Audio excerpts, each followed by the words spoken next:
Oh, yes. It is that time. It is that time. Oh, yes. We got it. AEW Dynamite. The episode where hopefully the Hurt Syndicate will win the tag titles. Hopefully they don't pull anything strange here.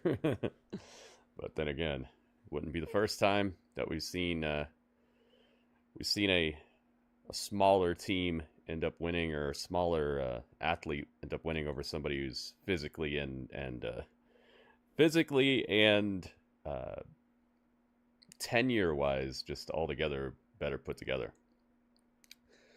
But we'll see how it goes. We're gonna be checking out what's going on with Fluffy's Wrestling Museum here. Let's see what he's got. He's got a wrestling museum apparently. Fluffy. Let's see. He's got a new special on. My child is on that plane. I'm sorry. Netflix as well. Comedy special. All right, let's check this out. Say hello to the Fluffy Compound, the first in North America. The car's more documented than half my family. It's a little Dodge collection here. They're rare, they're cool, they're fast, and if I want to go take a drive right now, I can. This would be why. There we go. Here we go. Let's see what's in Fluffy's museum here. Huge Ric Flair fan. Okay, I'm not just saying. Woo! Huge, and I'll show you just how big. All right, let's go do it. Life Let's is find all out. About Woo! man. Let's go. All right. Welcome to Wrestling Corner. And the reason why I call this Wrestling Corner is because not everyone is into wrestling.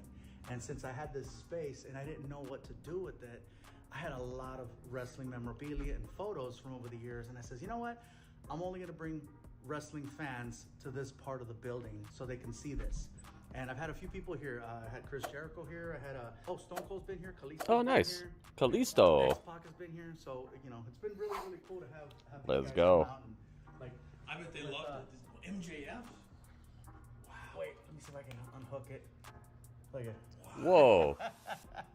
That's from Chris incredible. Jericho right there. Did that. Wrote on my wall.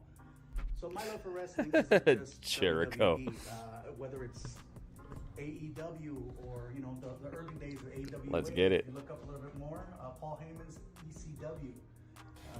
Actually, no, this is National Wrestling Alliance. Oh my goodness. Logo for that. I'll be your Apollo. Yes, he Oh my goodness. AWA was like the WWE Yo. Farm League. And Dog Days. Everybody got Rob Paulo, thank you so much, man. Once a month I would stay up late as a kid and I would Thank you, watch thank the you. original Welcome. Saturday Night's Main Event. 25 Back when I bits was, right off the bat. first Thank you very started much. watching What a way to wrestling start as a things kid, off. It was only WrestleMania, SummerSlam, Survivor Series, and Royal Rumble. It was the big four. And then they started creating everything Thank you else so around much, it. man. My one picture with Rick. and the Legato's tickets. in the house. Ringmaster's in the house. Welcome, welcome. JR, Jim Ross right there. He used to hate when Clash is in the house. Strange is in the house. JR Welcome, has welcome, a guys. Thing where if you're pissing him off, he'll grab your arm to shut you up, So he could finish. so he could finish. Yeah, because he tells the story, and he's a storyteller, and he's the greatest of all time. People think that JR and I don't get along. We Let's don't. go. Hey, one hit. Welcome back, man. He just didn't One like hit. what Welcome, I was welcome. doing, that's all, you know. Up on the wall, you see all these, you know, Oh, am I echoing? Yeah. I am. Austin 360. There we go. Cena. there's Sting with I'm them. This is Fluffy's Wrestling Museum here. Scott was so nice. I got a chance to hang out with him many, many times. With him, DDP, Jake, they all lived in the same house. It was like, people should have been filming that. Because they'd hang out and do yoga, and I'm like, this is a sitcom. Why aren't you taking advantage of this? Because Yeah. DDP always has cameras around him, so I'm like, you guys should be He recording always this. does. He always Yeah. does. That belt was given to me by my management, my promoters. It's my favorite belt. Out of all the belts, it's the Winged Eagle. There it And, is. Beautiful. It's autographed by Ultimate Warrior, Shawn Michaels, Bret Hart. Who's and- winning the Rumble? I have no idea, Damien. No So idea. I've I don't done want to shows know over either. the years, and I've I want got to find out when it hang out happens. with, you know, like I had Jake on my tour bus. He had a good time. That's typical Jake. right Yeah, there. classic Jake. Anybody who knows Jake. Yeah. So this Nice moment picture was of Jake. So cool Aw, because Bray I and, saw him in the hallway, and they Braun. saw me, and they geeked out over me, and I'm like, shut up. And I thought that was the coolest thing. Like, both of you are T-minus massive. about 5 minutes before the start of So AEW, I guys. asked, hey, can I take a picture? And that's why I look like AEW I'm Dynamite. because I am. Face to face, Kenny Omega and Will Ospreay. Got the Hurt Business going after the tag titles. And We got Mom is just Julia Hart such a versus character. Jamie Hayter He was in again. Vegas recently. I was there. He found out that I was at the Pac hotel. versus He starts Cope, blowing the everybody. shortest You tell Fluffy to bring his ass shortest out here. And I'm like, wrestling no. match ever, the shortest names in a wrestling match ever put together. Pac versus Cope. It was a lot of fun. They tried to get me in the ring. I'm just my man 48. It hurts. No.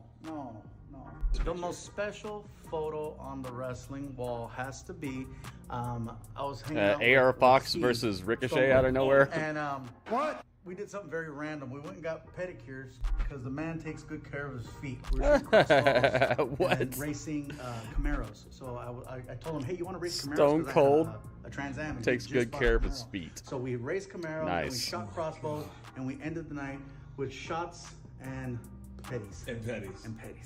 So yeah, awesome moment right here. What the Right heck? next to it is just a picture of I like me by these myself. pictures though. It's just me. I know, right? It's so random. I would just take a photo alone. Yeah, it's just me right there. I saw Cena at I had a chance McDonald's. to work with him a few times. I did a movie called Ferdinand. He played a bull. Yes. It's a cartoon, and so Mm-hmm. I played one of the voices I love in the that poster. movie. Yeah. And so I got a chance to do a whole press tour with John. He was super nice. Super Oh, nice. he's the greatest guy.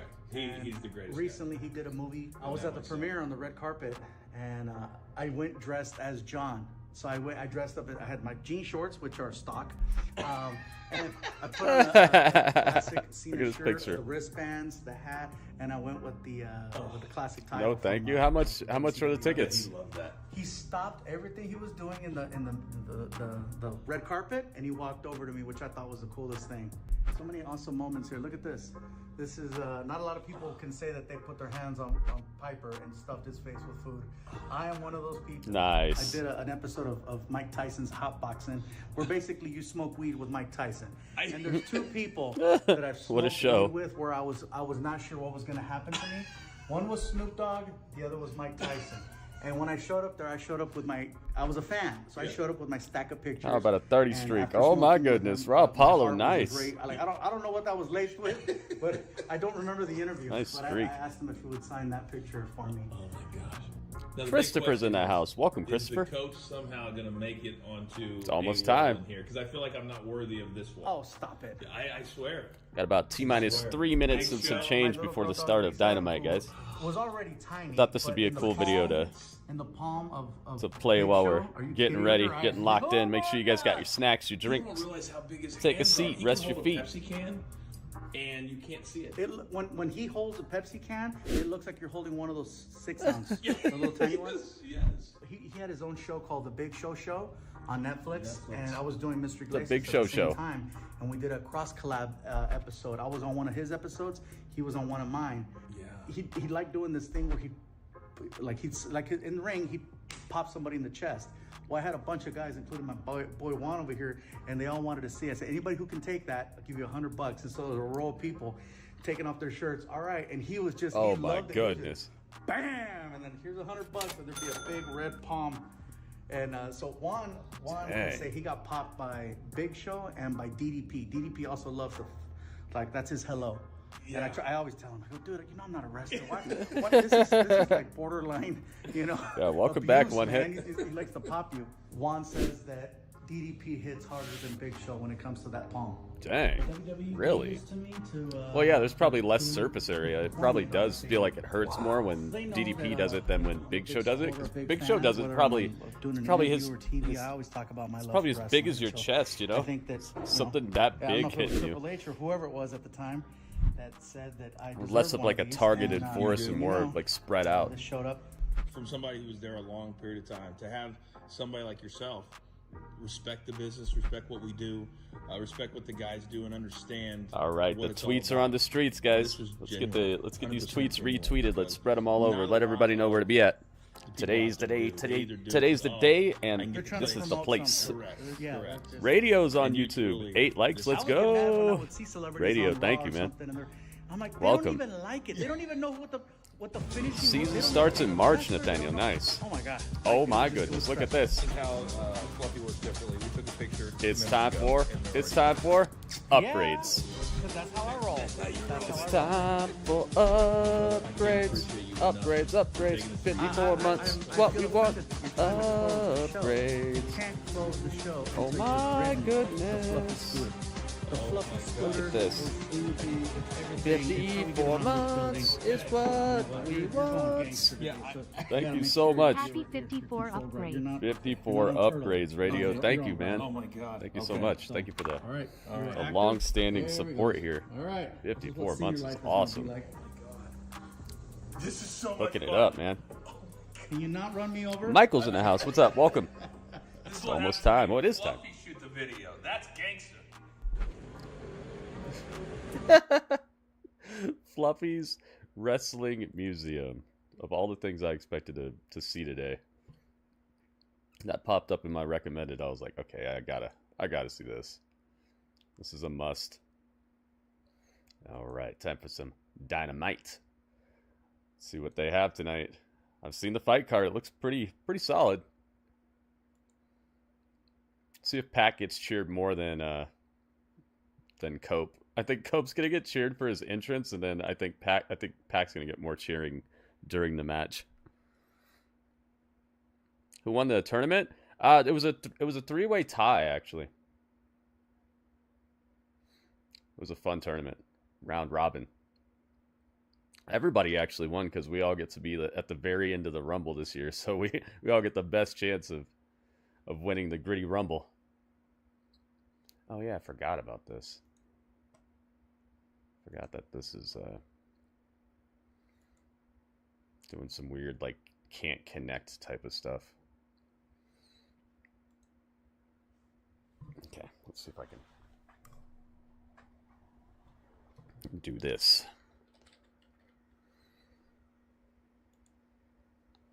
54 months, radio. That's awesome, man.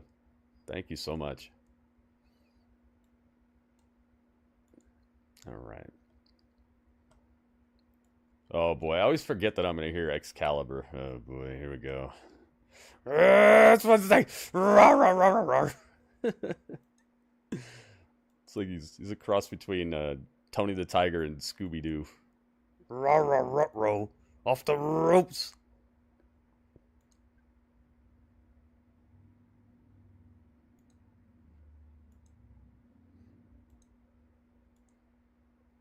Let's get it.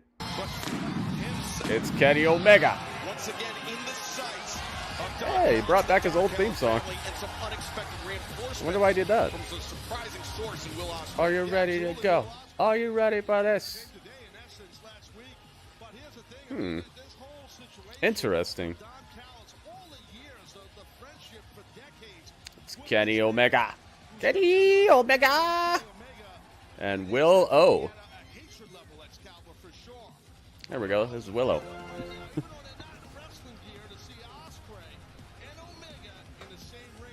Let's get it. Oh my goodness. WB's got it. WB's got it. Oh my goodness. I am ready for this. WB. I am ready for this. Thank you for the bits, man. 26 bits. Oh, is that actually the I think that's the biggest share we've got today thus far. Thank you very much for coming to join me today. Glad you're not dead.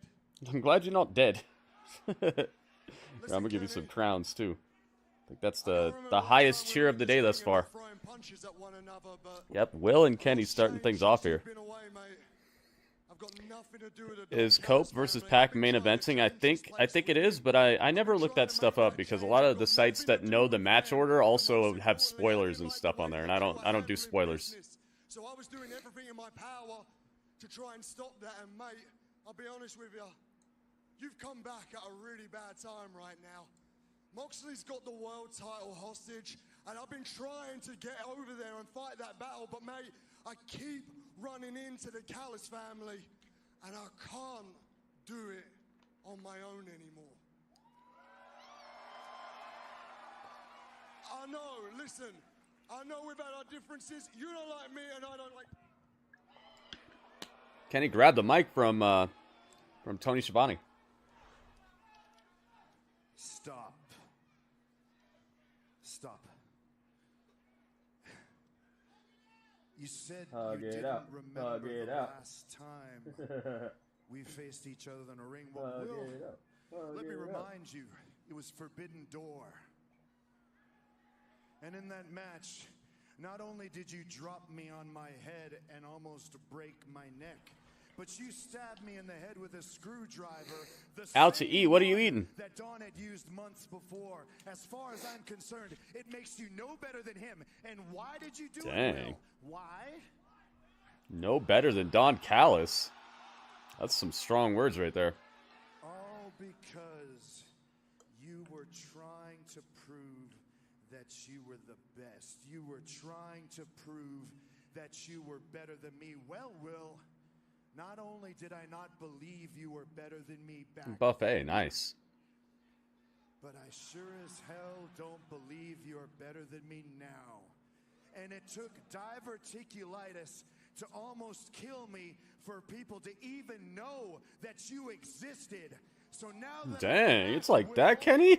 Whoa. Now that I'm back, Will, congratulations on being Yeah, I'm happy number Kenny's two, back too. because number This show one has definitely is needed him. standing right here in front of you. So if you're here to apologize, The same highlights, and ask Legato. for my help, the answer is no chance in hell, because I will never trust someone like you. Oh, dang. bruv. Bruv. Oh, dang. This turned out a lot differently than I thought it would. Listen here. No, you come here. Oh, he stretched his shirt. Uh-oh, Don Callis is here. Right as things were about to break down between Kenny Omega and Will Ospreay. Uh-oh. The ominous tone Trying to extend the olive branch, but it accompanying impeccably bad the timing suited by Don Callis. Well, look at these two prima donnas. problem. Oh, Kenny Omega Oh, gotta go. charging up the ramp and Takeshita's here. Now they got set up Callis a just trap. ran off. That's what I feel Takeshita's here. I'm rolling that, now Fletcher. Jumping Omega. And now Fletcher's jumping him too. He said he could never trust Will Ospreay, but Yeah, okay. I was like, Ospreay's still gonna help him. He got involved. It's Fletcher and Takeshita right now. Oh, are we getting a tag match, playa? they left off weeks ago as Will Ospreay charging in, and now No Rana for you. Fletcher caught him out of the Rana. oh, very nearly took down Ospreay, but Ospreay Boing. coming back, the corkscrew kick connects. Super athletic, super Little upside down kick for Ospreay right there. Fletcher's getting tenderized in the corner now. But here comes Takeshita. Wearing his Aladdin looking pants.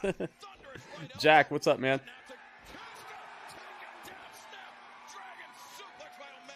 Omega helped him right there.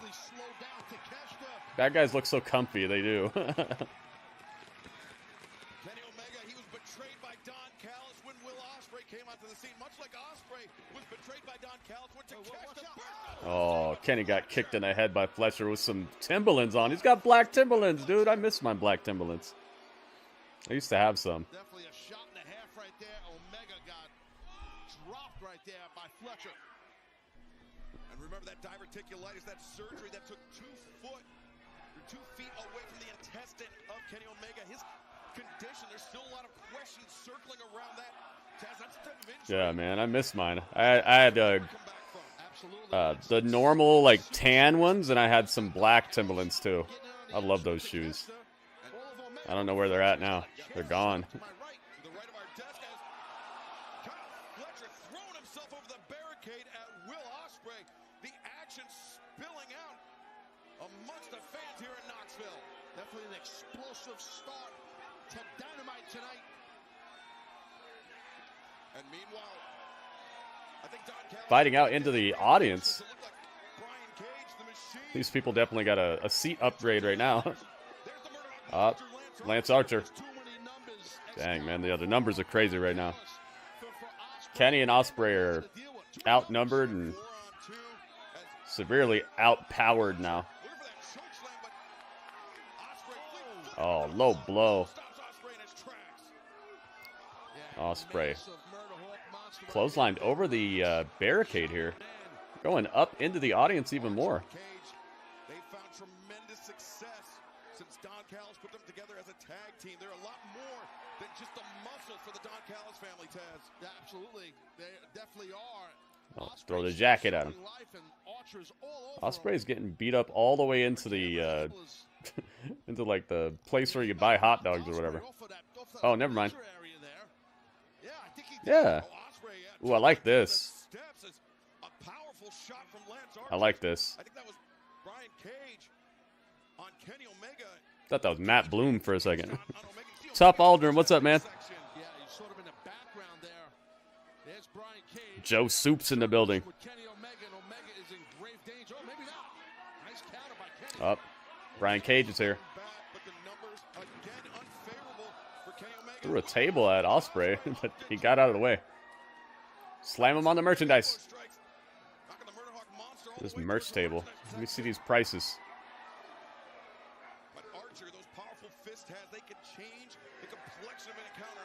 I like this, man. This is a good way to start your show. They don't do stuff like this enough, I don't think. Like brawling into the parking lot or brawling outside and stuff. They don't do it enough. I'm glad they're doing it here. This is one of those things that I've been wondering why they don't do more of.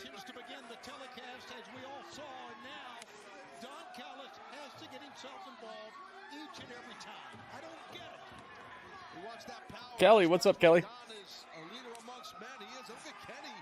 Kenny punching Lance Archer in the back, and it does not hurt him. He's got both Ospreay and Omega. Oh, he almost chokeslammed him through the table. They both got out of it, though. Give me a hand. What's this? Oh, double suplex?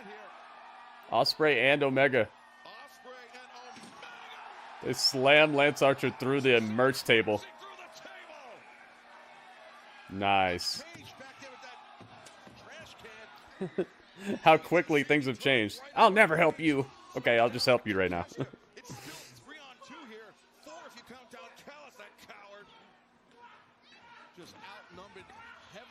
Ospreay doesn't have any friends? I guess he doesn't.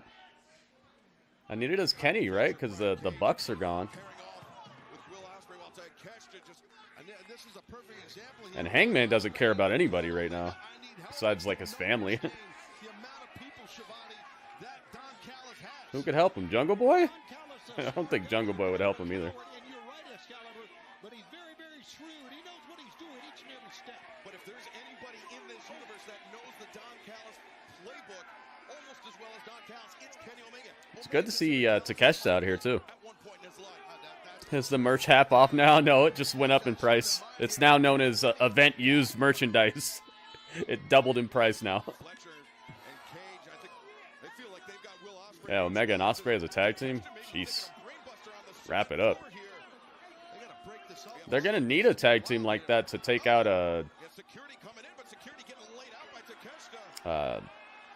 Bobby Lashley and Shelton Benjamin if they win these titles tonight.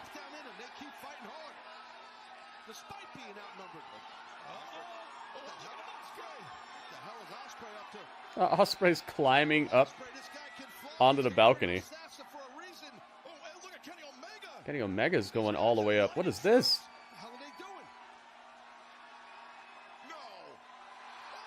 Moonsault. Kenny and Ospreay just did moonsaults in the crowd. Whoa. Dude, that was pretty awesome. I wish the camera work would have been better there. I barely got to see it. That was awesome. What a great start to the show here. What the heck is the skeleton ref doing out here? What is he going to do? Fall apart on you? Dude, they're both climbing up the lighting equipment.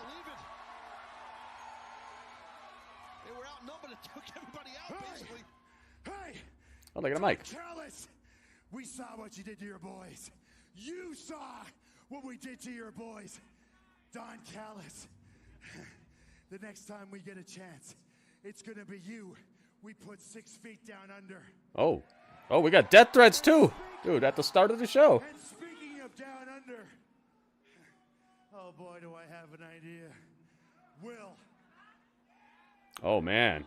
Okay, that's good. That's a good idea right here. maybe it's me that should apologize. I should have trusted you from the beginning. So what do you say, Will? What do you say, people? Let's restore that feeling we were looking for in Brisbane, Australia. Grand Slam. It's going to be me and Will against the hometown boy, Kyle Fletcher, and Takeshita. Ooh, okay. I was like, don't be Brian Cage, please. Don't do that. Ospreay, Omega in Australia. Let's go. Dude, let's get it. What a great start. Yeah, now it's a real wrestling show, Kelly. We got death threats. We got death threats, so now the wrestling has really started. But if you guys don't mind saying it with me one more time. Goodbye. Mwah, and good night. Bang. Now you can hit my music because I'm scared of heights.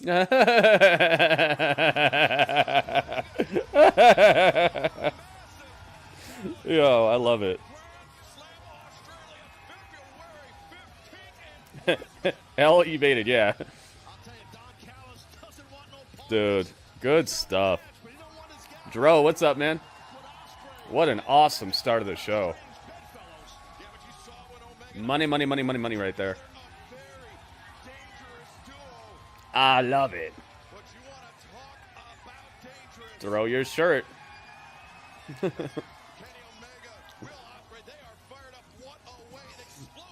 Okay, now I'm done talking bluegrass. What's up, man?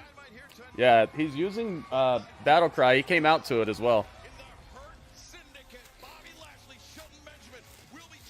I wonder if he's only going to use his other song for actual matches, and then every other time he comes out, he'll use Battle Cry. I don't know.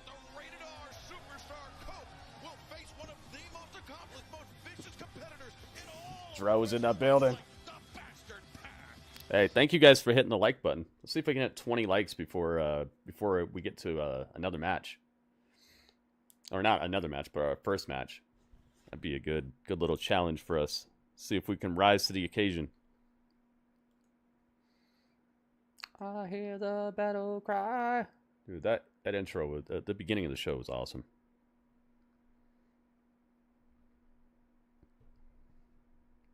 Got 13 likes. We're getting there, guys. We're over halfway to 20. Let's hit it up. Edgeland. I call him Copage. He's Copage to me. Copage. Cope and Edge mixed together. Copage.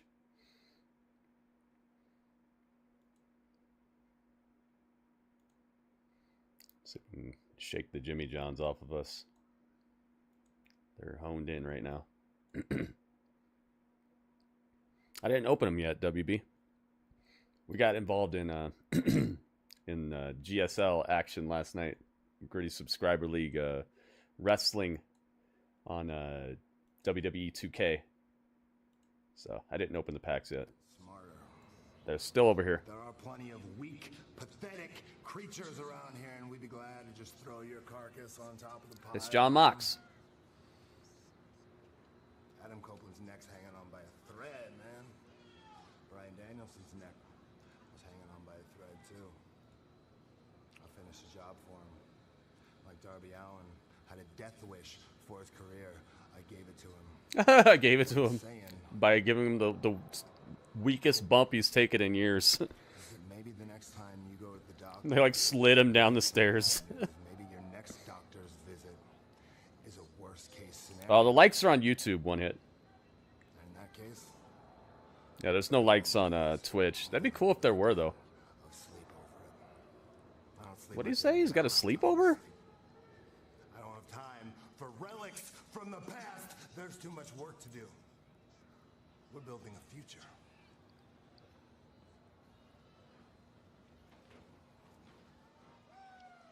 Well, from the AEW World Champion John Oh, Moxley to that's the it. World Tag Team All right. title match. Private Party. Sorry, man. You're going to have to hand over those titles right now. Along with the Death Riders, have a very close You see the title of my YouTube, the YouTube stream? Adam Copeland. Hit him with the theme song. Taking back to 1 week ago, Trio's action live on Dynamite. It was the We hurt people. We hurt people. Twitch got a retweet. Like the tweet.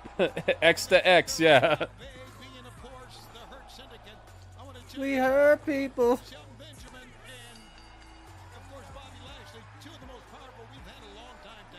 Oh, there's no doubt that these two guys have been ultra powerful their whole careers. As I mentioned last week, I saw these two guys when they first started many years ago in this great industry. I'd be singing this song if I was there. Back then, they're definitely studs right now with just a We lot hurt more people. experience. Let's make Bobby Lashley a little Size bigger. and power to their advantage. There we go. We heard from the Hurt Syndicate, Bobby Lashley Deebo, is get the now tag the titles. heart of an AEW Hart Syndicate is here, guys. team throughout his entire career. Shelton Benjamin, on the other hand, multiple It's gonna be one of the most sad entrances right here. which is interesting, right? If you think about that with Lashley, but with most of his career was a single Oh, they brought back the other song? competitor, They obviously. brought back the So, flex on him. but listen, you know, once you have that amount of experience, you can gel with someone that you have a friendship with and a trust with and be a tag team with. Tony Khan's so scared of handing out losses, he doesn't even want a loss associated with their original tag team song. He's like, give them the other song. I don't even want them to remember this loss I'm about to hand them. Function together better as a team, perhaps better than Lashley and Benjamin. Push the pace. Make Flex on him. Syndicate uncomfortable and do what they know best. Do what Private Party knows best. Function as a tag team. That's the key, and you brought it up. Push the pace. They will have to push the pace. They are not afraid of the Hurt Syndicate. I can tell you that. We'll see how this develops, but they've got to. The saddest part about this is their first match on Dynamite since they won the titles, guys. That's got to be some sort of record right there. I think that would be to the advantage for sure of the champion. Oh, they brought back the shots. Wait a minute, what? Are nervous there, certainly. Now they're doing the Axiom and Frazier thing? Well, they are AEW originals. They've been in AEW, correct me if I'm wrong, from day one.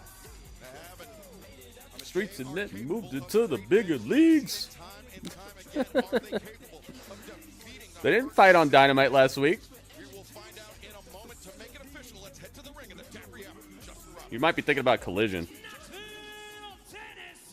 They didn't fight on Dynamite.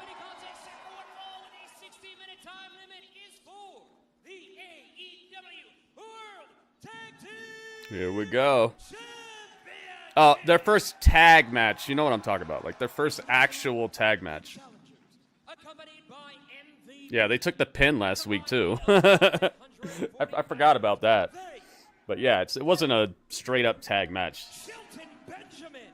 It was a 3-man thing. They still took the loss too. They took the pin. Doing like a remix with both. It was like they just stopped one and then played the other one. Ryan, welcome. Are the reigning and defending AEW World Tag Team Champions, Zay, Quinn, Private Party. Here we go. The 15th AEW World Tag Team Champions. But yeah, Jack, you're right. They were in a tag match, but not like a straight up 2-on-2 tag match. That's kind of what I was referring to. Tonight against the Hurt Syndicate and MVP. That they haven't had an actual tag match on Dynamite since they won the titles. Unusual, as a matter of fact. We are about to see new tag team champions. crowned They hurt tonight. people. The Hurt Syndicate. Thank you, Jason.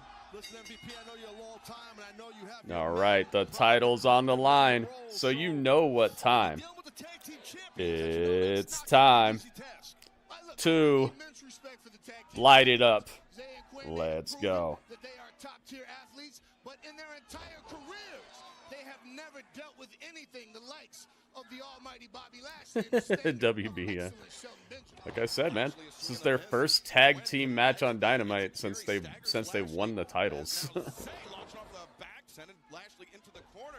Private Party. Tony, they were attempting to push the pace, but Or Lashley a pushed 2-on-2 tag team match, I should say. You're quick and you're fast and you push the pace like you said. If you Lashley run is huge, man. wall, that's gonna change Super things, and duper that's big. what Bobby Lashley is right now. Tag made We up. hurt people. Remember, Private They hurt people. October Taz defeating the Young Yep, Bucks. Christopher knows what time it is. With Nicholas Jackson ending their historic Oh, did we do it? reign as AEW We hit World 20 Tag likes Team before the Champions. match started? Private Party claimed the titles. We did. Thank you guys.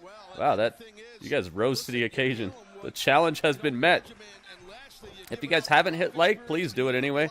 Even though we hit my first goal here, I'd love to eclipse that by a lot. Let's get the prediction in here. Who will win? Driving down Benjamin, and now the quick tag made Quinn, though, elects not to cover, looking to put pressure on the stand of excellence. Shelton Benjamin. And we see the senton, the cover, lateral press, one. Let's kick it on one, and MVP, Let's I'm go, sure and then that you had long conversations in prep for this match with your team about Private the Party. high-flying abilities of Private Party. Absolutely. And you know what? As you just saw, they missed an opportunity to cover. When you cover your opponent, that takes energy away from your opponent to kick out. That's one of the There we go. All right, predictions are open on YouTube. And Bobby Lashley, Shelton Benjamin let's get them open on Twitch. going down over the top rope as Private Party. Gentlemen, I think we should clear out because, Stereo belly-to-bellies excuse right me, there. my boys are about to throw a private party. Throw a private party. Right here. What do you mean right here, Bonus Shot? right here. What are you talking about? We're going to throw a Wait a private party. second. Oh, boy. Dang, the announce table just got destroyed. Zay just got put through the announce table. We hurt people. Right there, the champions in trouble, and the action continues live on Dynamite and Max. Might have to get some help out here for Zay, man. He landed hard for this announce staff. Smokes. Yeah, referee Paul Turner waving over at the medical staff. Well, it was obviously a calculated. All right, predictions are open on Twitch as well, guys. Pull it out. I respect that. You got it. And you guys Right now, 86% of YouTube believes that the Hurt Syndicate is going to win this match. That the Hurt Syndicate is going to win it. Zay can continue. Hurt Syndicate is winning it. David, welcome. Thank you, Michael. Now you hear the fans. We hurt people. And Quinn crawling over. Hurt people. The crowd's into it, man. Outside our ringside position. Strange knows what time it is. Can he continue, Doc? I really would like to. Bluegrass knows what time it is. Ryan knows what time it is. Oh, yeah. That's a problem here for Zay. Light it up. Zay's down and out, dude. Lashley inside the ring, but Benjamin. He hasn't moved. Looks like he hasn't moved. What Benjamin's doing right now. Now it's time for Mark Quinn to catch it. It's right now a 2-on-1 situation. Well, it's the last thing Quinn needs, the last thing this team needs. The World Tag Team Champions, they're in a bad way right now. Doctor is checking. You can't Crowd is really into the Hurt Syndicate, man. They're one of the coolest things on this show. Maybe the coolest thing. To me, besides maybe Hangman. I love Hangman right now, man. Hangman's money.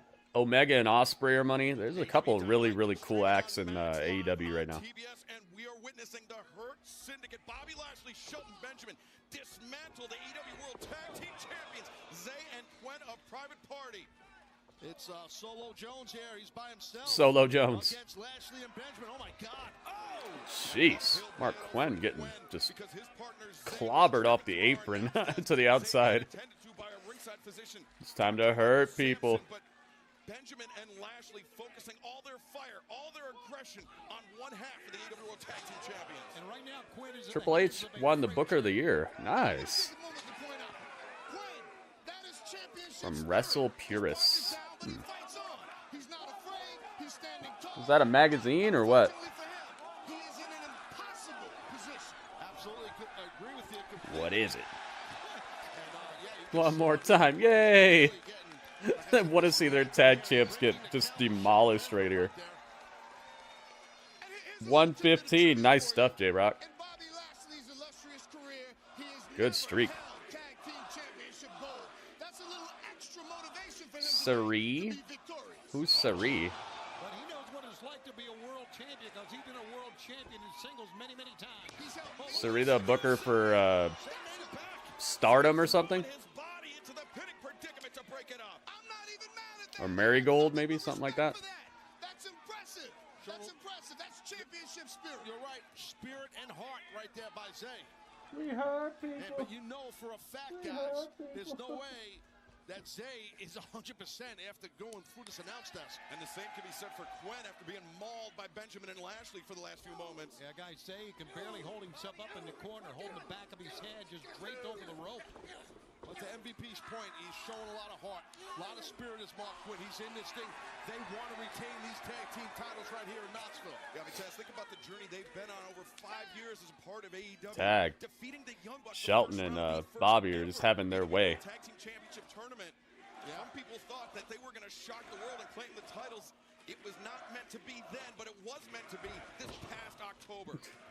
This crowd is loving this. Seeing this destruction. But I get the legacy of it, but right now, oh, that was nice. Good Okay. job by Marky. Little Enziguri action. MVP, do you want to take Got Zay? Shelton a little rocked. And I give credit to Zay. He's calling for the tag. But is that youthful exuberance? Is that a mistake on his part? Is he hurting the team by trying to tag in?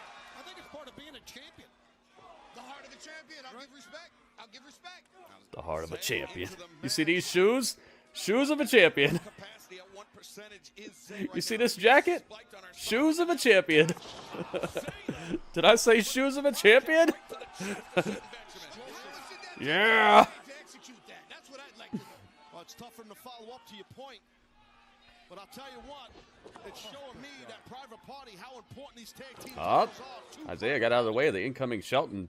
Bashes himself into the top turnbuckle. Catches a little flatliner. Down face first, Quen up to the top. Saray was in NXT as Saray. Oh, her. Really? She's a booker? No, Lashley there to intervene. Yeah, I see a second, a Sting The tag team championship. clone in the audience. Those were great tag team instincts. Shoes of a champion. Good call on that, Excalibur. Nice counter by Benjamin. He wants to get Lashley in this thing. Right move. That's the right move at this point. And let's She's not been a forget the freelancer Benjamin in is a Japan. Put on a bunch of her multi-time own match cards? tag team What? specialist. So at this moment, he's actually the captain in the ring right That's interesting. Right now, though. She's got money to put on her own wrestling shows? Back and forth. Look at this, the roll up, the tight stack. Lashley. Powerful kick out to break through. Oh, flipping spear. Destroys Isaiah. Mark Quen's right there.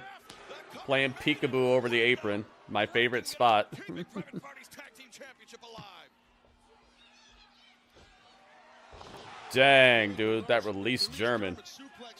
The sent Mark Quinn flying across the entire ring almost. See what I did there? I like that. I like that. Look at this. The ref's like, whatever. Do what you want. I can't control this.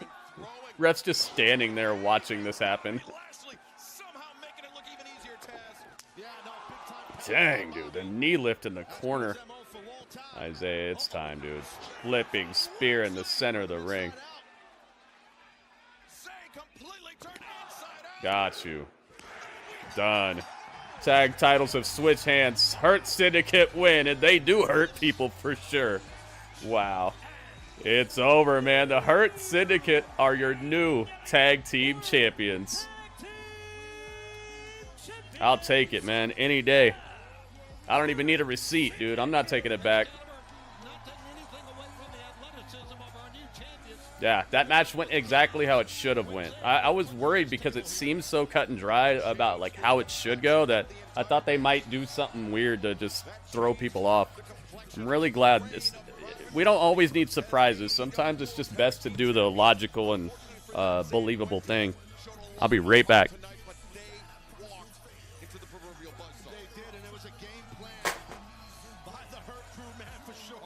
I mean, I know you're saying, Shivani, but this announce desk was part of that plan from MVP. Of course. Definitely, and it worked. Of course. And we're going to have fun this working on here. I don't know if you guys see this, but Briscoe's out here to check on Private Party. Got nothing to be ashamed of from Private Party, but congratulations to the Hurt Syndicate fans. Let's take you back to 1 week ago when we found out who will challenge Mariah May at Grand Slam Australia. They definitely hurt people. I am the most disrespected We champion hurt in people. AEW history. I have raised this I title like to a it. level I like it for the maze. Oh, the amount of people who actually thought that Private Party was going to win was higher than I thought it was going to be. 27% of YouTube thought that everyone Private Party was going to take it and I made it all or look going to keep it. good. And how does this company And 99% of Twitch thought the Hurt Syndicate was going to win. 1% thought Private Party might win. This is what you have for your champion? There you go. Brand new tag champs. Without blinking an eye? Fine. Let's play your game, and I will scramble her shallow brain even worse than I did the first time. And when she's gasping for air whilst I'm grasping my gold, every fan, every person in AEW will realize one thing. You don't deserve me. Tony Storm? You don't deserve me, dang. Wait to meet you. I can't wait to meet you. She's gonna meet her tonight, right? Oh no, this Saturday. Coming up in Australia. What are you anticipating? I'm so nervous and excited, Adam. I'm so nervous. Hey, Tony, from one Hey, it's Harley. Australian to another. I just want to say good luck. Good luck. Harley, there's no reason you can't wrestle in Australia too. Really? Yeah. I mean, I know a lot of people think you're a bit of a bogan, but mate, we put on a hell of a banger for two Sheilas fat-assing around and less than budgie smugglers, don't you reckon? Wait, what? When you snagged a guitar, I thought, good on you. Hurt Syndicate song is fun to sing live. Nice. Heartbreak. I was saying I would definitely sing it if I was there. Bloody oath, you had one bloody Hola, Heartbreak. show, and I thought, good on ya. That's the type of Sheila I'd do a shoey with. You know, if I wasn't off the grog. A shoey. See you in Australia. See you. It'll be a long time. I hope so, Joe Soup. Who knows though? If Ospreay and Omega become an actual team for longer than a cup of coffee, maybe they could take it. Yeah, they went in on that Australian slang there. This Saturday, they get to meet face to face. Super Zay, welcome. We got Ola to Heartbreak Beats, and we got welcome to Super Zay. Welcome to the show, guys. Welcome to the stream. Oh, I heard a weird, like, ominous hum as they went to commercial there. I wonder what that is. Whoa. What was that? Somebody's doing something with the audio. Somebody in the truck is tripping over stuff or something.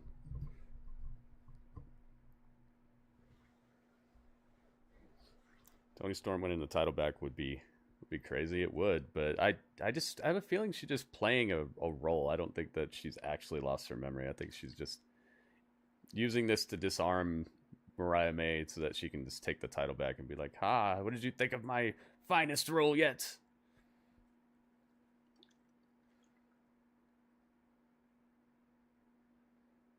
Yeah, it was some crazy slang there. If they save Pac and Cope for the main event, I expect to see some more Death Rider shenanigans. They really need to move this story along. This Death Rider stuff is just it's so repetitive. It's repetitive, and it's not doing anything to warrant being so repetitive.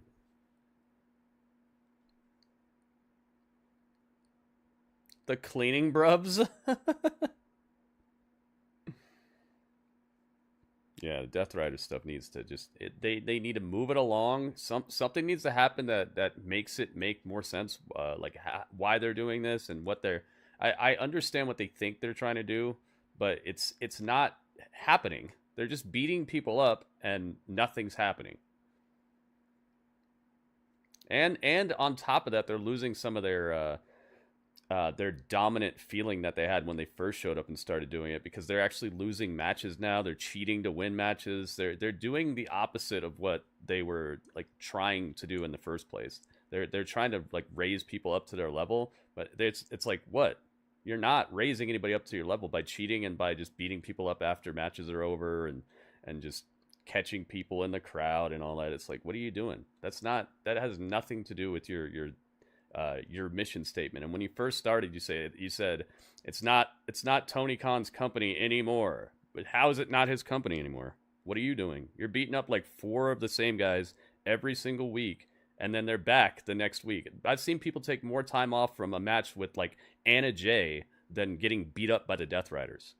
They're highly ineffective, and every week this continues to go on without pushing forward. You're draining the little bit of like mystique and intrigue that you brought with it in the first place.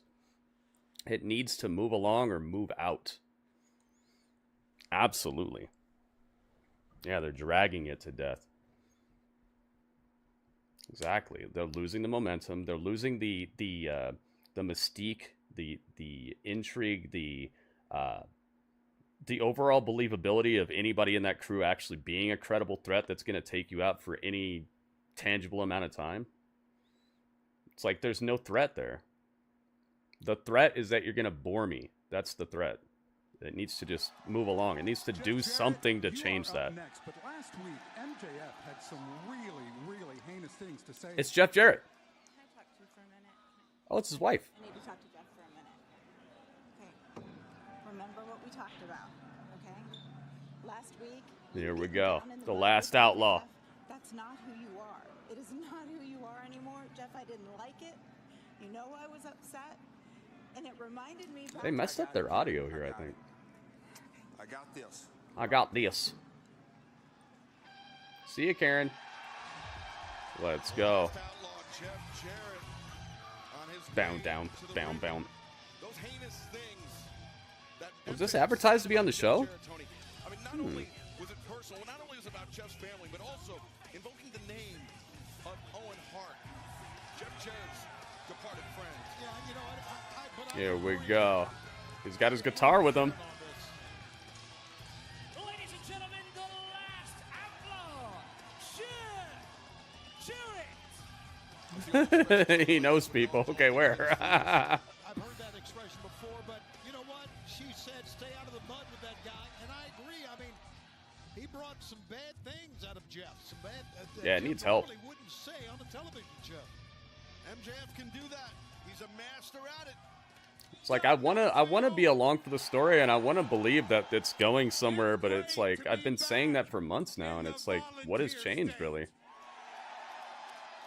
You know, as I was driving up I-40 last night, trying to gather my thoughts. They don't have any new members. Like nobody's joining their cause or anything. It's just super stagnant. Fellow Tennessean came to my mind. One of my greatest mentors. It'd be cool if people were like joining their ranks or something, but Jerry Lawler. And it took me back to a tag match early in my Jerry career. Lawler, shout out. I was on right before Lawler. He was watching my match. And for the better part of 20 or 30 minutes, these two guys, candidly, they beat my ass. But not only physically, verbally. And as I was making my last-ditch effort and throwing my haymakers, I threw in a few verbal jabs myself. And I got back to my dressing room, and right in behind me came the king. He shut the door, and he got up right in my face, and he said, Jeff, oh no. what the hell are you thinking out there? Don't ever get in the gutter with your opponent. Yeah, the arena's pretty packed and rowdy here. I'll just say this. Samoa Joe versus Nick Wayne was postponed? Oh, really? Great to come back. Dang, I was looking forward to seeing Nick Wayne get tossed all over this place. MJF, you're going to find out exactly who the last outlaw is. Max, we're going to settle this Southern style somehow, somewhere, someplace. No lights, no camera. As we say around here in Knoxville, I'm going to take you out to the woodshed and beat your ass. Oh, we're going to get a woodshed match. Untelevised woodshed match. I want to get back to talking about you guys because you guys inspired me. You guys gave me the juice to get into the Owen Hart Cup last year. You guys. Absolutely, Raw Apollo. Absolutely, man. That's why I've been saying it for I don't even know how long. Ask yourself, what's that gift? I knew it would help. The gift of a 57-year-old man believing in himself that he can become the AEW World Heavyweight Champion.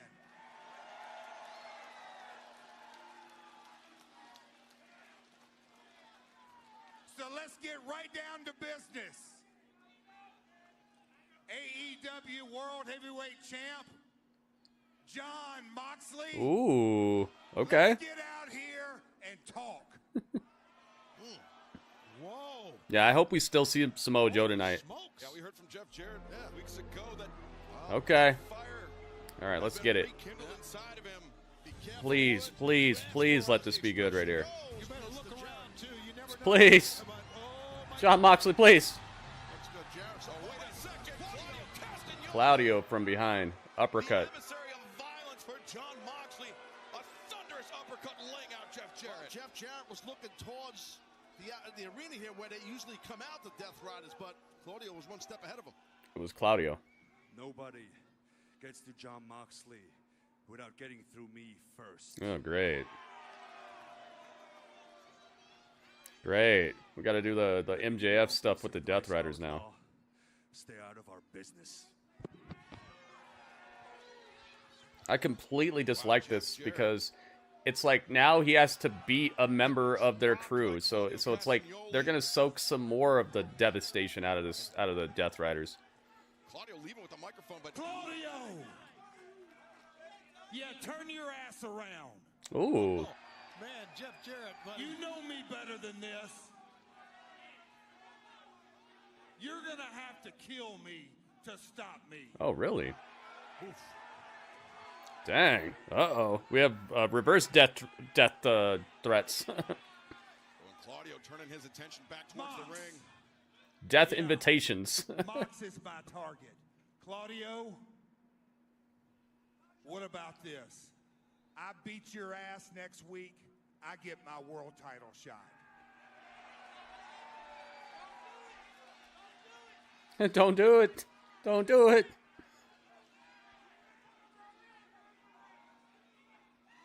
Beating you lifeless. An interesting proposition. Okay, I like See that. you next week. Okay, I like his comeback there.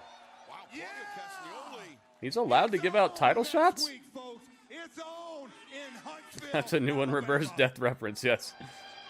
Jeff Jarrett shouldn't win. Yeah, he shouldn't, but hey, what are you going to do? Had to sync up with YouTube. Legato, what's up, man? Welcome to the YouTube side.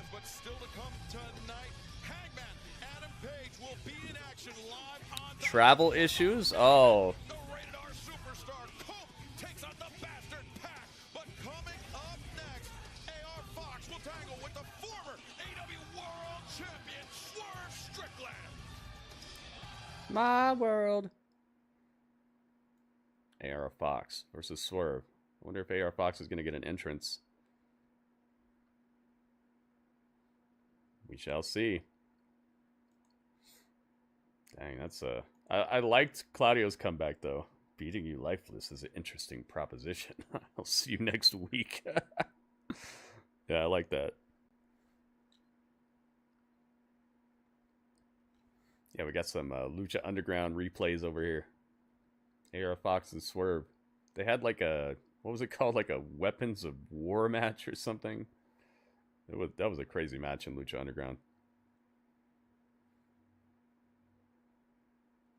We should watch that again. We should start Lucha Underground from episode 1 and watch it. It's not a lot of episodes. I really like it though. Normally, when I watch it, we watch it on Twitch, and I put the episodes on the screen and everything, and it's just full on episodes, so you guys can see it along with me. So you guys don't have to go finding it. I'm not sure how easy it'll be to find it though. You guys know where it's at right now? Does Netflix have it? Or do we have to do some off the beaten path Jack Sparrow type of stuff? My world. I wonder who had the travel issues. I wonder if it's Samoa Joe or Hook. I kind of hope it was Hook and not Samoa Joe so that we can possibly see Samoa Joe tonight.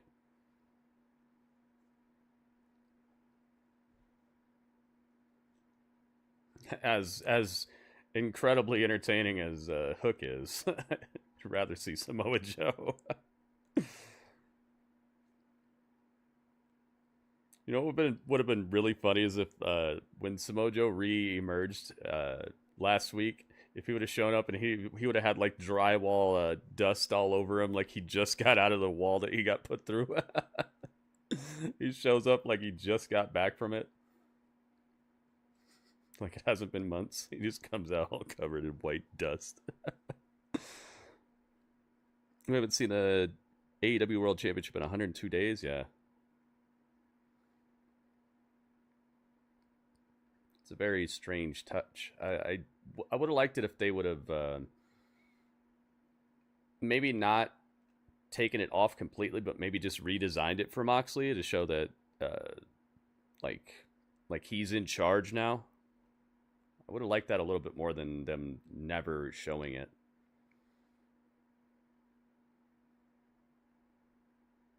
As someone tuning into the program, you'd probably be like, as somebody who just tunes in and doesn't know why it's hidden or whatever, I'm sure you'd be like, so what? Who's the champ then? Where's it at? Where's the world champion? Everybody else has a belt except for the main guy.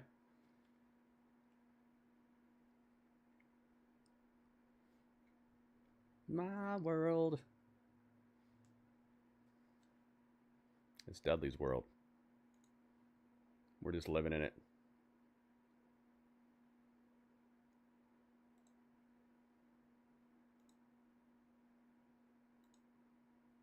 What you doing, Dudley? What are you up to? What are you doing over there? Didn't expect this.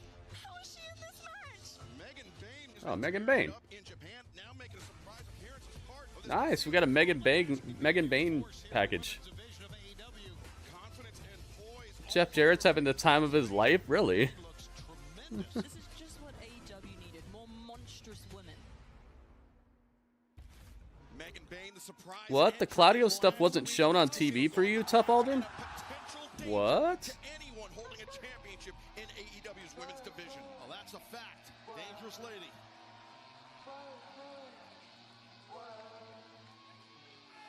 There we go. Garments. Accompanied by Prince Nana from Tacoma, Washington, weighing 130 pounds. Swerve Strickland. Well, Tony Schiavone, 20 wins in his past 23 matches. Dang. Moxley might have pawned the belt. I really hope he's not. I don't know, man. I'd say he's probably the highest paid dude here, maybe. I would hope he doesn't have to pawn stuff for money. You only know about it because I talked about it. Wow. just as Ricochet was about to address the fans, Swerve Strickland made his return and very nearly ended Ricochet. He looked so cool when he came out with the chain around him. For Dynamite coming up in Atlanta in just a couple weeks' time. That chain would have cracked Ricochet's skull. I don't think there's any doubt about that.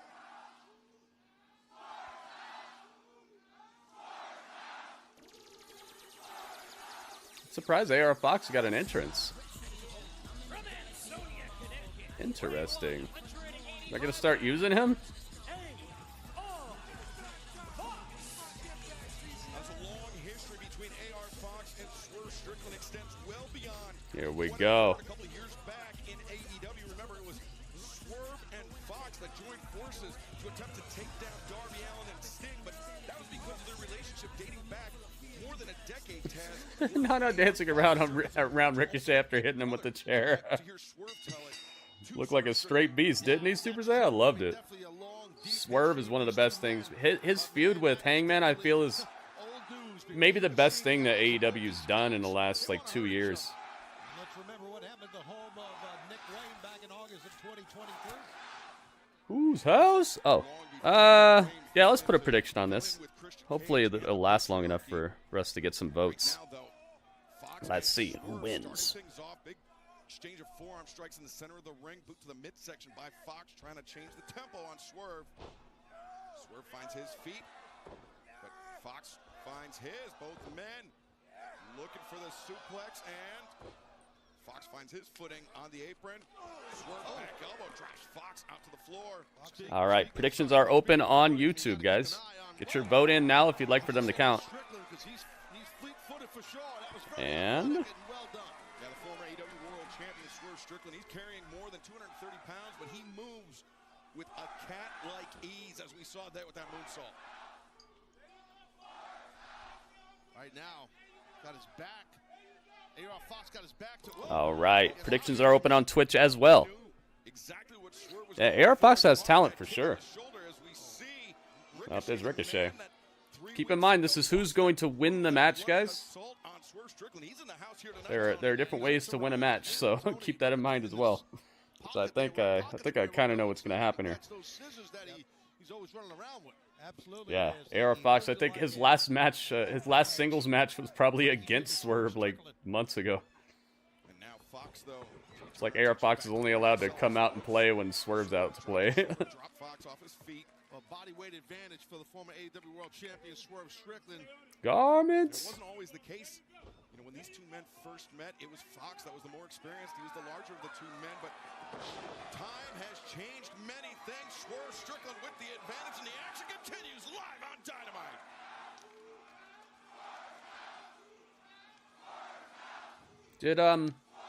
Did we ever get Swerve versus MJF? Remember when they teased that a while ago? What was it, like 2 years ago or something at this point? Remember when MJF and Swerve were backstage and MJF was like, garments? And they started talking all that trash back and forth about when they used to go on the road together or whatever. Or that he used to drive them around or something. Did we ever get anything from that? You got Swerve winning? I see 100% of the YouTube chat believes that Swerve is winning. Yeah, he was singing his song. Yeah. Did we ever get that? Did we ever get any follow-up to that? Yeah, he was like, Swerve, Swerve. Garments! Super Zay remembers. Pepperidge Farm remembers. Oh, cracked the neck of AR Fox. When your feet are off the ground like that, Taz, it is just all impact. That is spine on shoulder. Correct. You're exactly right. It's a cover. Hold on. Cover by Swerve. I like that they've started to bring back out the LED barricades. I think it really shines up the show. Called him Shane. Oh, yeah. Yeah, Swerve has talent for sure. Drinking a cup of Java. What a chop. AR Fox's chest got lit up right there by the chop of Swerve. Fox a fighter, and you're seeing it right now. Although, that's his first real big offensive move of this match. As Fox now charging in, low cutter there by Fox. Well, both these men have a little lot of short cutter. Pretty sure Fox has a little bit more, but they're both highly experienced Excalibur. Yeah, highly experienced inside the ring, and both. I mean, the reason they came together. I see, Tough. Yeah, it happens sometimes. Make sure you guys always hit the live button or check it every now and then, because sometimes YouTube will get you out of sync, where you'll be behind by a little bit. Some very interesting gear Swerve has on. It looks very not good to me. Normally he has a way better style than this. His outfit looks like some it's like NFL Jets practice gear or something. With his face on the side. If you look back in the pre-AEW careers, Fox has 4 singles wins over Swerve, so he knows what it takes to beat AR Fox playing with his food. I don't think you want to do that, man. You know who you're fighting here? Something from Temu. Certified ring-worn Swerve Strickland gear. People would be like, nah, man, that looks fake. I'm not buying that. Even though it's real. Can't afford to put in cruise control, though. Swerve is not a man to be taken lightly.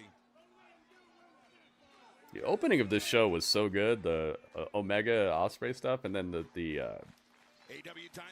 tag team performance by the Hurt Syndicate was great too. Swerve Strickland, former AEW World Champion, facing a longtime friend, longtime rival in AR Fox, but Swerve fighting his way back into this match, Tony. And of course, he's got to consider nice move. Crack your back.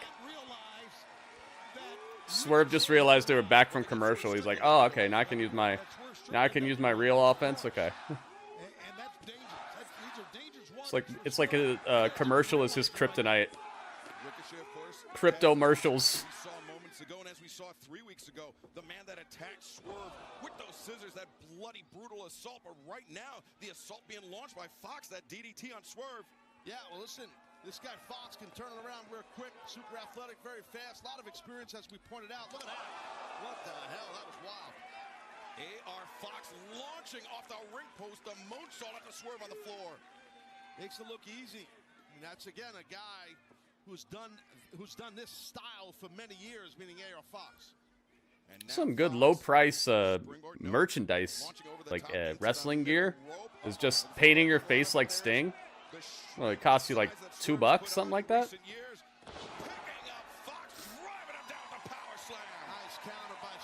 So some discount wrestling merch. Don't forget your 2-ply Ricochet merchandise. You can get that at almost any store. Pick up a couple rolls of Ricochet merchandise. Bring him to the show. Of Swerve Strickland, but it doesn't seem like there's too many ill effects. No, not at all. Swerve, as you said, has put on a lot of weight as of late, a lot of strength, a lot of power. That Fox probably. Rico Charmin. Rico Charmin. You're right about that. You put on quality weight, quality muscle, right, has Strickland. How about this crowd tonight? What a tremendous Whose crowd. house? No doubt about it. Swerve. Up, there's Ricochet with the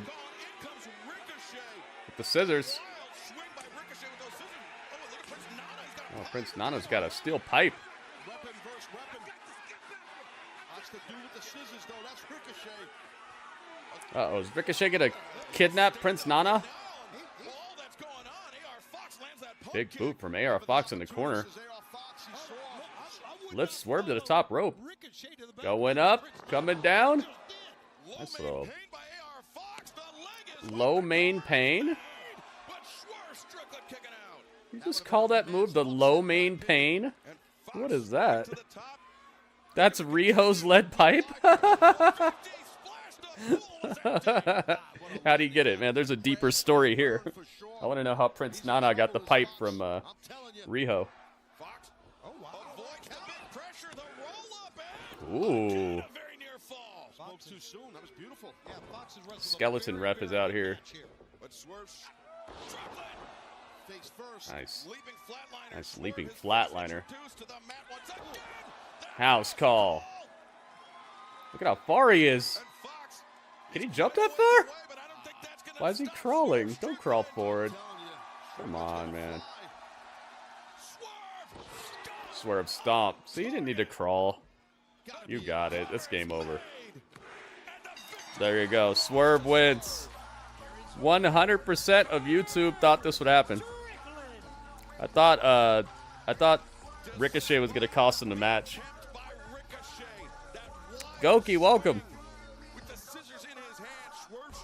Did you get to eat the ramen? And 100% of Twitch thought Swerve would win as well. Nice. So you guys tied. Twitch and YouTube both. Give you both a point for that one.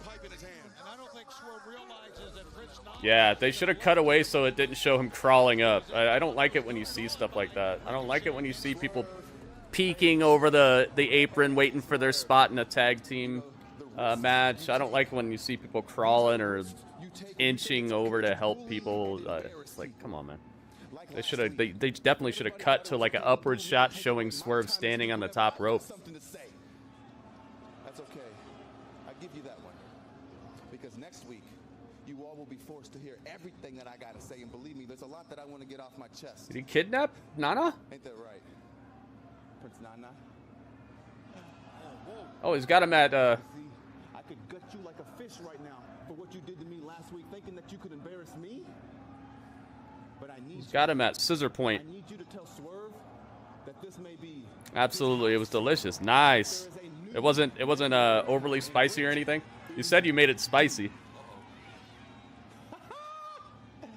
Oh my God, tough. Very lucky right there. I knew somebody was gonna turn that around on me. With the upper hand, remember those two men will I knew it. I knew it was coming. Dynamite was returned to Atlanta, but fans, let's take you back. I like this dastardly Ricochet, man. I think WWE was trying it for a little bit, but they just lost their like they lost interest. If you notice, he was acting heelish for a while there in WWE, but then I feel like they were just like, whatever, let's just have Braun Breaker destroy this fool. I don't blame him.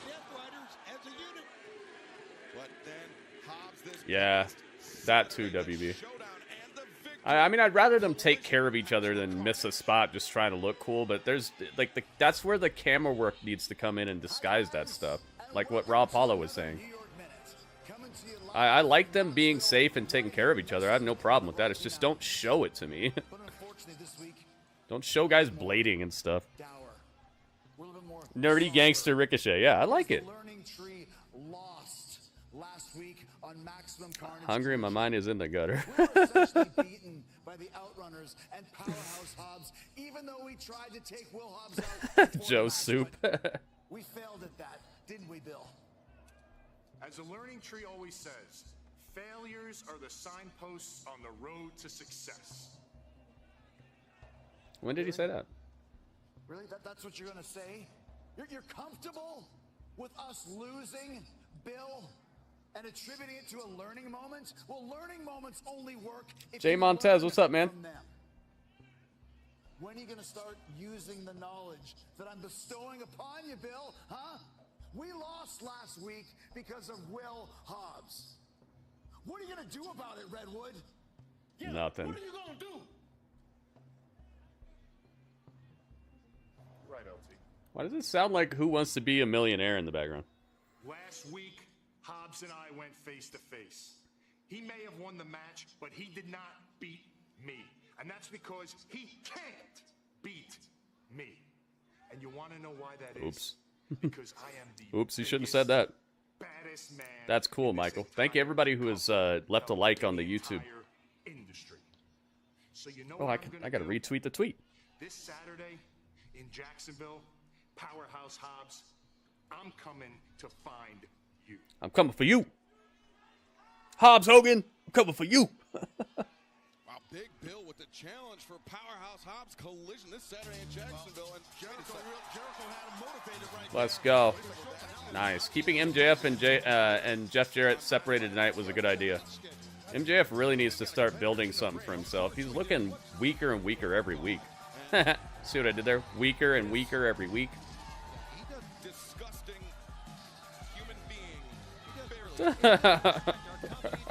Raw Apollo, watch the language, man. Watch the language. It's a PG show. This is PG. It's a family show.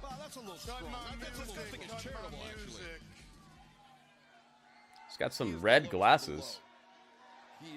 These glasses would have looked better if he was wearing a red shirt. Who's this guy? Alright, it's just some like local talent guy in the ring, and he just left. Rest in peace to Hobbs Push, dude. They never had a plan for him anyway.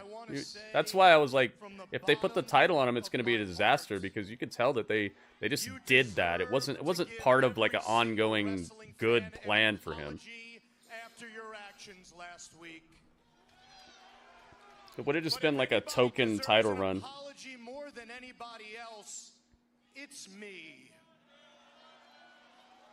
I mean, let's face it, Jeff. When I offered to help you win the AEW World Championship as long as I was first in line for a world title shot, I didn't do it because I believe in you.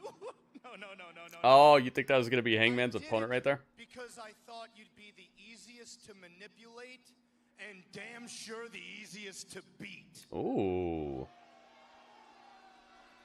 Jeff, the fact that you What is Jeff Jarrett's AEW record? I swear he's never lost. that you're gonna be the next Yes, Jack. AEW Yes, they World did. Champion without my help goes to show you're about as senile as you look.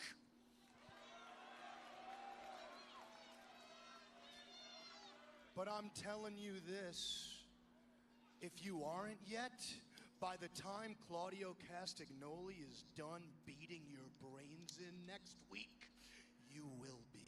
Oh.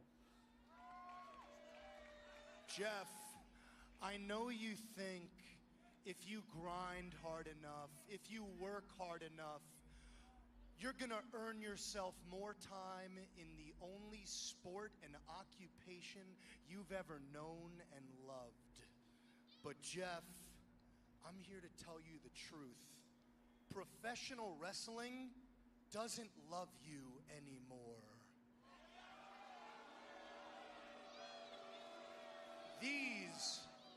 These fans, they don't even love you anymore, Jeff.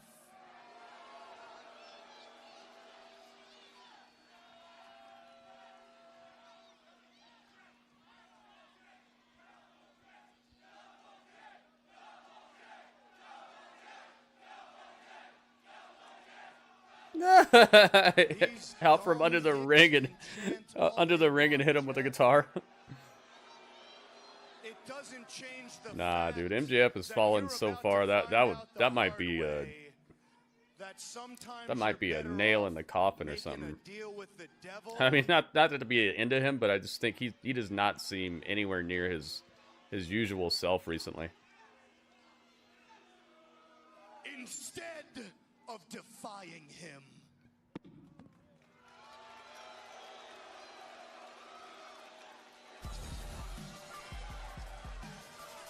Well, MJF continues to think quite highly of himself. Even with Whoa. Yeah, Hangman, you're right. Apollo, you were right. Hit the beat. And this man's got a very, very short fuse, as we know. Just give us Hangman versus MJF right now. Do it.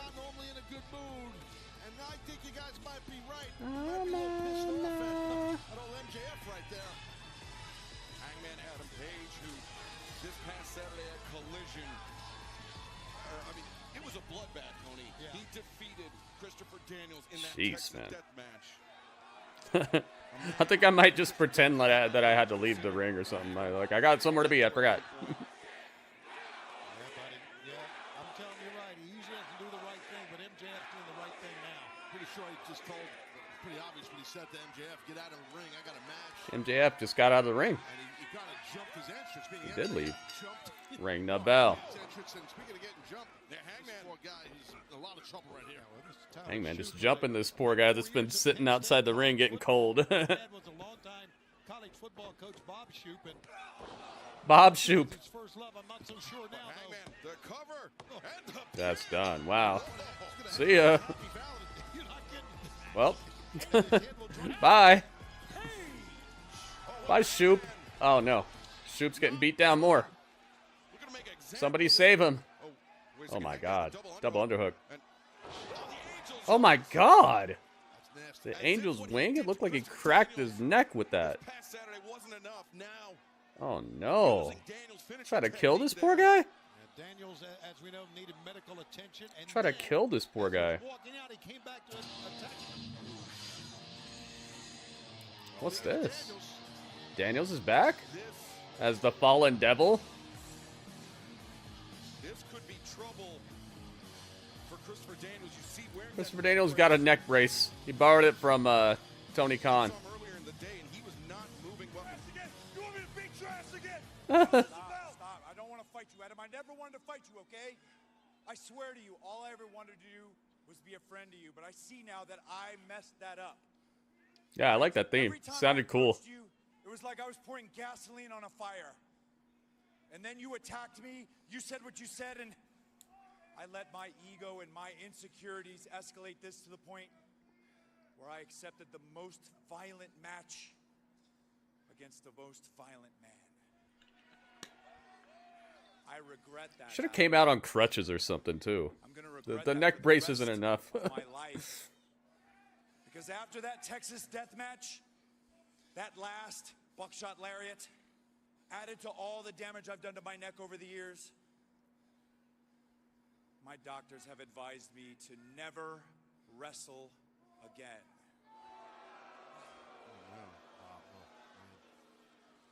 So I'm here face to face to tell you you win. You've won the last match that I'll ever wrestle. So this is goodbye. What? I'm sorry. And I hope Strange.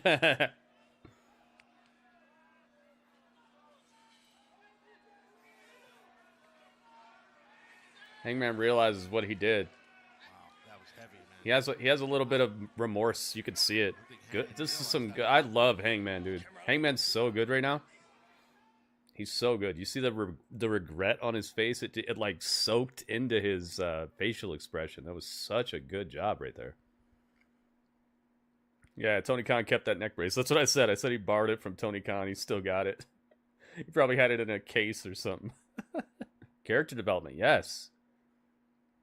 One of the things that I really love is when AEW does something right, it's like it's like there's no ceiling. There's no box to it, how good it can get and what they can do with the characters, how dark they can go, or how vicious or how emotionally satisfying certain outcomes can be because of where they went with it. Like when Hangman was the like alcoholic Hangman, and the Dark Order stuff, and then how he came out of that and won the title. Like pretty much the best story they ever did here, as far as I'm concerned. But it's so cool when AEW does something right. It's like, pff. That's why I'm always so critical, is because I'm like, dude, they can do it. I see them doing it. I see them caring enough to do it with certain people, but it's this it's an uneven amount of caring about the people that are that are part of the roster here, and I see that unevenness as just it being a show that can get much better if they more evenly doled out this sort of intrigue and this sort of storytelling and this sort of just interest from the top down when it comes to a star, you know? It's like what remember that interview that came out recently where I think it was Moxley. I think Moxley was like backstage and somebody's like, "Well, why should we care? It's just a mid-card match, you know, why should we care?" It's like that's not an attitude that develops within a community of people unless that's something that they see happening at the top. It doesn't just infiltrate your company. It's because and I'm sure anybody in here who's had a job can tell you there are jobs where people take it easy. People don't really do their job too well. They're like, you know, just sweep it a little bit, or, you know, clean it up a little bit, or, you know, we'll alphabetize the shelves sometimes when it counts, like right before inventory. But that attitude comes from the top down. It because if the top doesn't act that way, those people get weeded out very quickly. The only way that attitude festers and it expands to that point where Moxley was talking about is if that's coming from the top down. There are just certain things that they don't care about as much here. And that's why I'm critical of AEW, is because I've seen them do it right, and I've seen what they do with a lot of the other people, and it's just kind of like, yeah, whatever. You just come on. It'll be a good match. It'll be a good match. That's why I'm critical. And the thing with WWE is like they were under such a watchful eye and such a dictator type of guy at the top that expected perfection, to where you could at least tell that there was that amount of care behind it, even if the stories weren't as good as they could have been, even if they, you know, they went to the depths of like, you know, butt jokes and all that stuff. There was a guy running the place that had that perfectionist attitude to himself and his life, and that is what like went down through the product.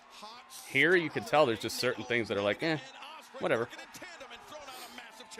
Oh man, they're showing the replay of how the show opened. What did he say? Yes. Takeshita and Fletcher versus Will Ospreay and Kenny Omega. Dude, that is... what a great idea. I'll give them the victory theme for that. That's a win for the fans right there. Omega and Ospreay versus Takeshita and Fletcher. That's gonna tear the whole... Australia's gonna split in half off of that match. It's Mercedes Moné.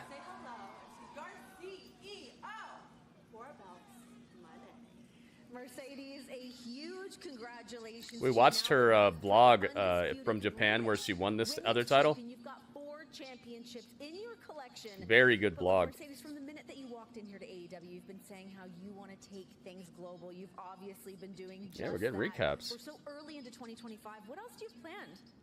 Renee, you know what? You are right. I am a global champion now. Global champion. The UK, Japan. Just waiting on a triple threat #1 contender match between the 3 Adams. Adam! Deadpool, what's up, man? Hey, it's Harley again. Dude, multiple Harley segments. I'm Holly Cameron, and I'm a local there, and I will not quit. You may know me better backstage as the woman with the tipping points. Yeah, I'm a little crazy, a little insane. And my point, you see what I'm getting? Ah, Mercedes' face. We feel the wrath, and I mean like Yeah, we're doing musical segments again. Feel the wrath. I wanna ride the Monday train, the Monday train, the Monday train, the Monday train. Do it. What do you say? Do it. Harley, darling, I have wrestled all around the world fighting the very That was a good song. best. But you haven't even won a match on AEW TV yet. Oh, dang. I mean, not this year, not last That year, face was not good. ever.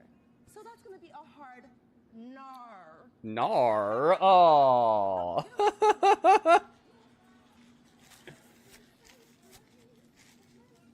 Oh, she's singing it. Mercedes was singing the song when she left. This is good, man. Mercedes was actually singing the song when she left. That was a good little touch. Nice stuff, man. I like it, man. More of that. More of that, please. It's Jamie Hayter.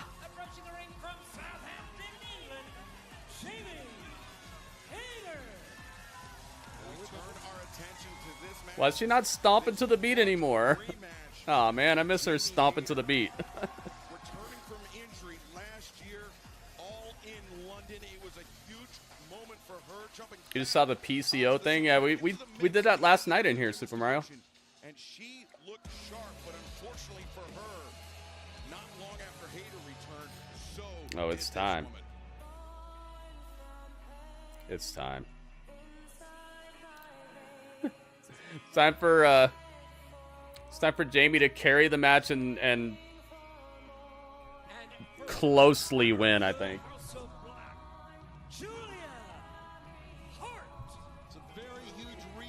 And the house always wins. Tremendous competitors that you guys have been talking about. And you're looking at the Here she is. champion in AEW history when she won the TBS championship at age 22. Amazing. Julia Hart, of course, is showed Taz that.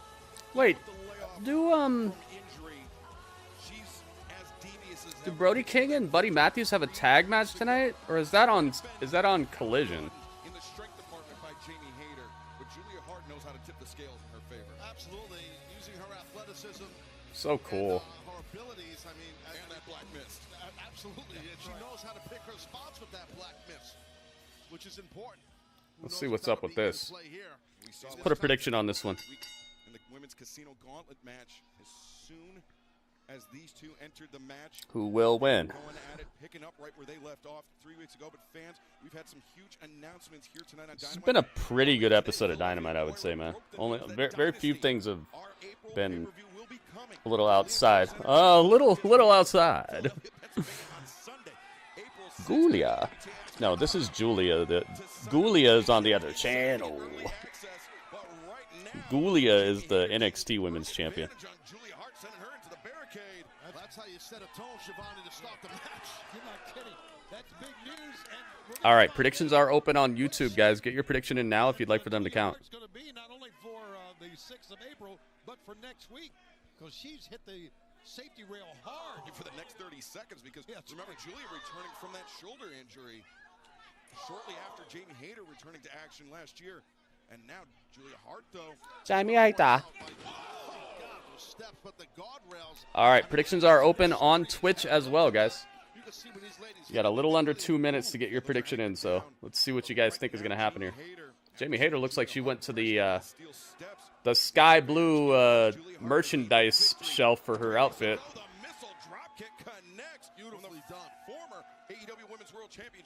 My goodness. How much shorter can the shorts get? They're not even called shorts anymore. They're called tinies or something. Tinies. I've noticed that when girls start like losing their shine here and start losing their upward momentum, they start wearing less and less clothing. Like that's gonna do something. Trying to be more aerodynamic or something. I don't think it's gonna help. Ouch! Dang, Jamie Hayter got tugged off the top rope face first on the turnbuckle. Ouch.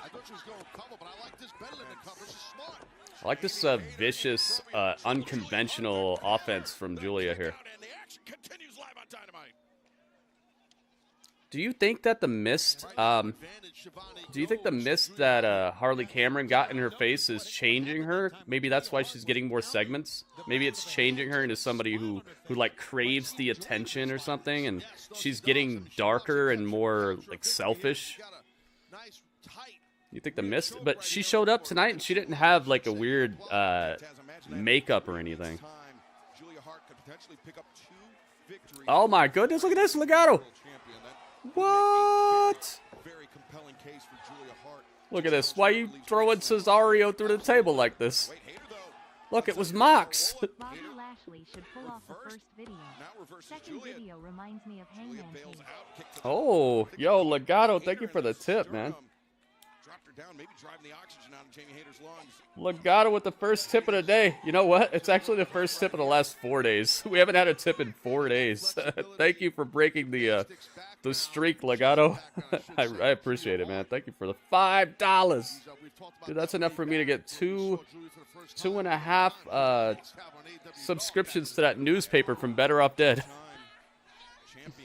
Thank you so much, man. We broke the streak, guys.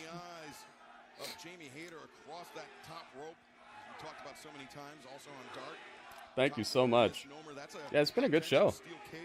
It'd be cool if it does.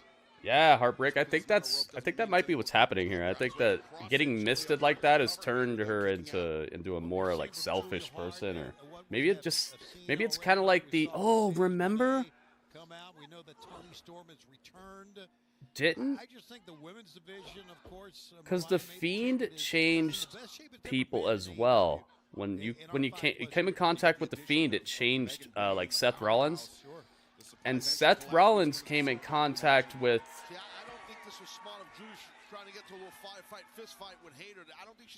Did he? Seth Rollins came in contact with Buddy Matthews. Did he come in contact with Malachi? Because that's where Julia got the miss from, and that's what changed her.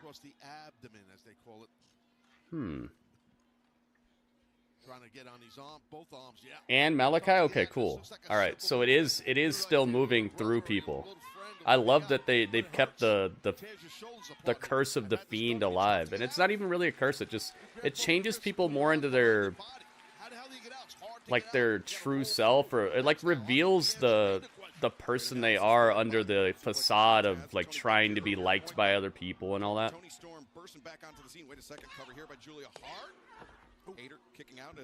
Bill Maher adds, oh no. I find that super intriguing, and I love that the wrestling community, within the wrestling community, that these wrestlers care enough about Bray Wyatt that they've kept that whole entire thing going on. But I really love Toni Storm now, not remembering, but coming back with a lot of enthusiasm. Might be the best storyline in wrestling right now, actually. If you really think about it. It's a story that has transcended all kinds of different companies and stuff.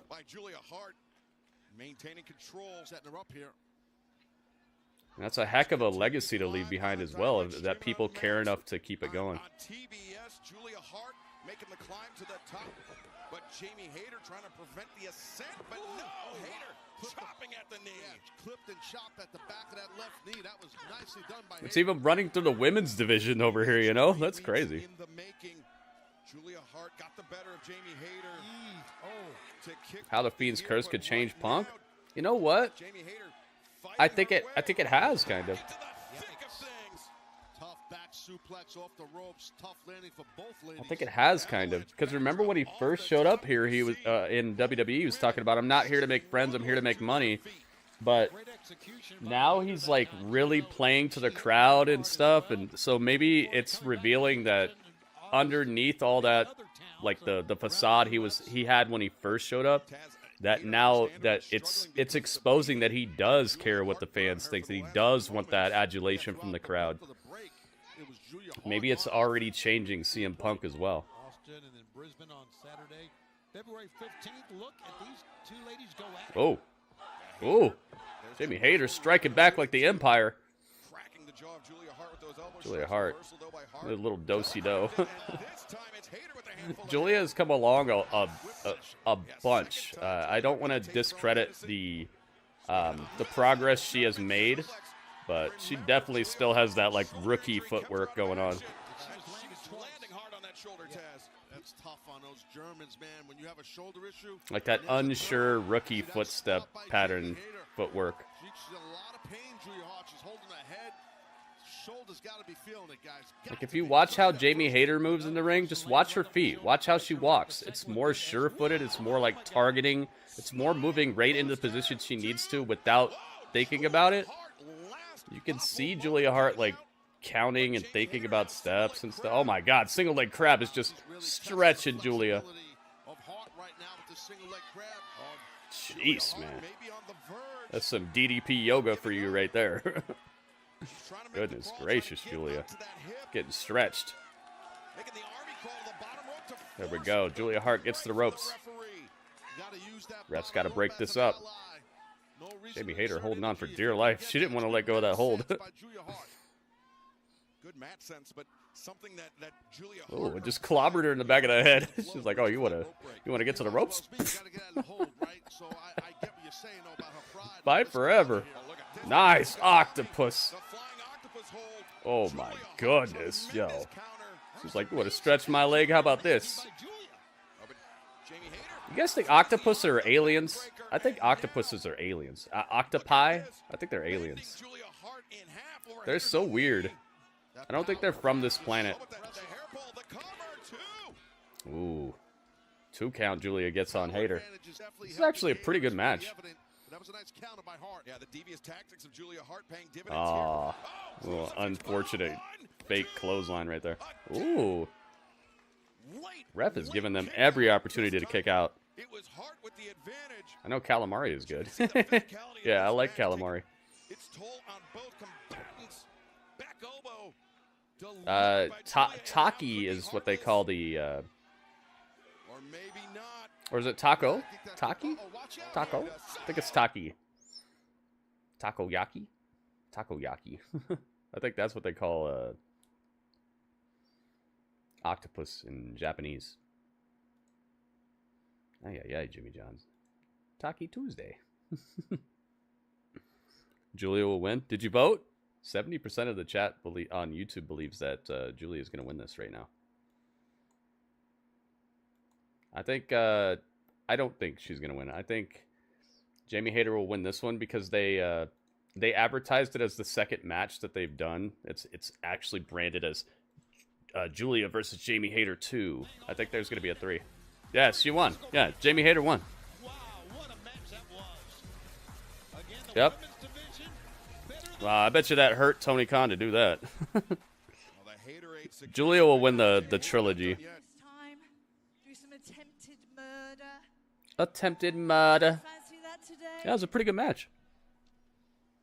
Now, I'm not one to come out here. And 87% of That's not how I operate. But Twitch stopped this happening. You got it. So Twitch picked up the win on that one.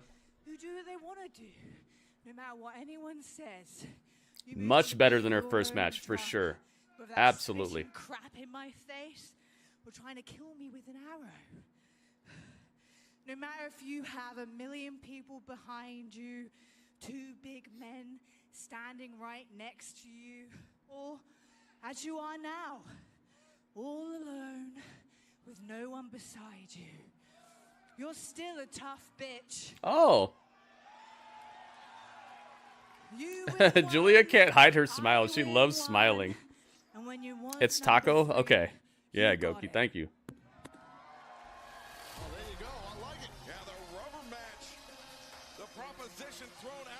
Yeah, they're doing that same promo that they gave to Buddy.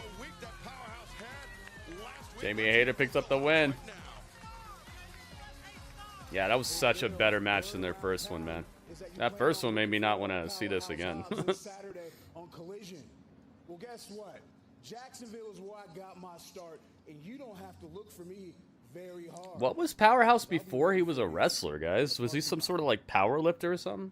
I never looked it up. What was he? A football player? What was he? I don't think he was just in his personal home basement lifting weights like this. There we go. It's time for Cope and Pack. Copage. What was Powerhouse Hobbs? Let me look it up real quick.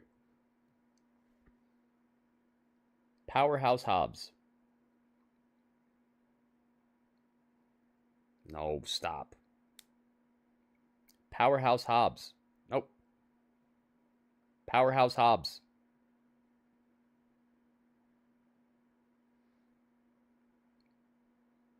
What the heck? Why would they show me this picture? Look at what picture they showed me. Powerhouse Hobbs. And it's got like a picture of 3 white people. Who are they? Who are they? The one in the middle looks very familiar. Who is that? She's like some sort of Carmen Electra. Why are they showing me Carmen Electra? Carmen Electra is in between 2 dudes on Powerhouse Hobbs. What the heck's going on here? That ain't Powerhouse. Where is he at? He's behind the scenes or something? Did he take the picture? Powerhouse Hobbs. Oh my goodness. All right, let's find out. He used to go by Will I Is. Will I Is? Oh my goodness. All right. Hobson is his real last name. He attended Sequoia High School in Redwood City, California, where he played football and other sports. As a youth, he attended professional wrestling events, including Super Brawl 8 in the Cow Palace in San Francisco, California. That's his early life? What the heck? Trained by Ezekiel Jackson, Donovan Morgan, Michael Modest. Who? What did he do? He just played football in high school and that's it? Made his professional wrestling debut in 2009? What? He's been wrestling for 14 years, 15 years? Why was he so green at the start of this, man? He should have been much better when he showed up. He's still like an unsure-footed guy. He's not a very good wrestler, in my opinion. I think he's What the heck? Dude, this is very surprising information. He made one appearance in WWE where he lost to Baron Corbin. Baron Corbin. He lost to Baron Corbin in a dark match in San Jose, California at the SAP Center. Baron Corbin put him down. Dang, that's crazy. I did not expect for him to be wrestling since 2009. This guy just really doesn't get it or something. He's very... I don't know, man. Seems like he's only been wrestling for like 4 years or something. Some people's bodies just don't agree with their feet, or their like brain is connected in a way that just doesn't let them to have like the surest of footwork, I guess. Your mom is watching Mamma Mia. Cool, Christopher. Very interesting. I did not expect to see that. Ring rust. Yeah, Rob Paulo. I think you're right about that. Yeah. Ricochet, you big and you bad. You think you big and bad? Zeke Jackson wasn't that good of a wrestler, so it checks out.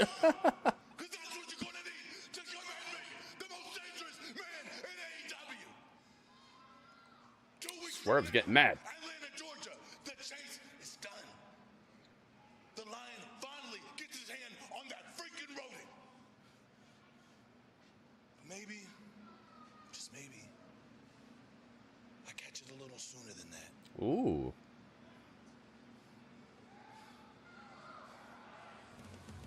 Swerve Strickland doesn't want to wait till Atlanta to get his hands on Ricochet, but Okay. earlier today we received Ba-na-na-na-na-na. Buddy Matthews and Julia Hart. Ezekiel Jackson. That same guy? Big Rick? That voice was all but deafening. Now, that voice has gone silent. And we are done living in the shadows. It's time to honor ourselves. No rules. No leaders. No leaders. Gods. No masters. Just violence. It's Brody King and them. We bark together. Dang, dude. Yeah, so Malachi is nowhere to be seen. Ah, it is Collision. Okay. Here we go. It's time for Cope to get cheered during his entrance and never again. Never again for the whole match. I highly expect for Pac to be the guy who gets cheered during this match.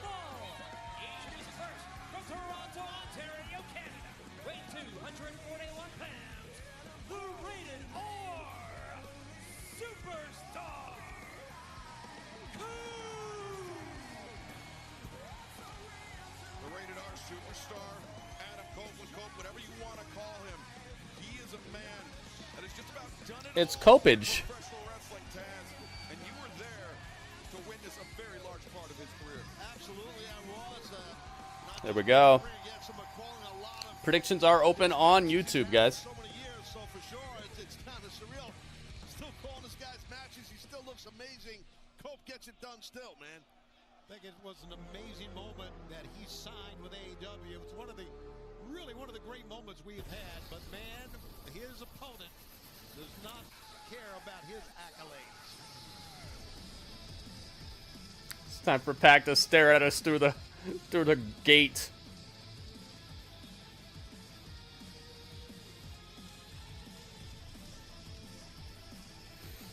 I thought it was Beth Phoenix, yeah. Here we go.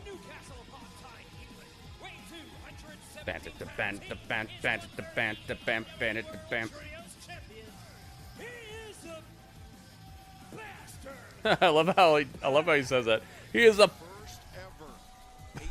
He just like holds it forever.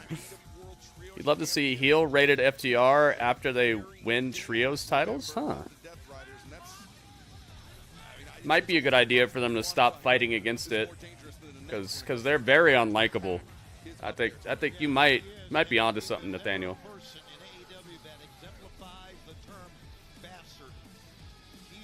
Yeah, he puts a lot of power on that beat. We have really two of the most talented wrestlers in the world going at it here tonight.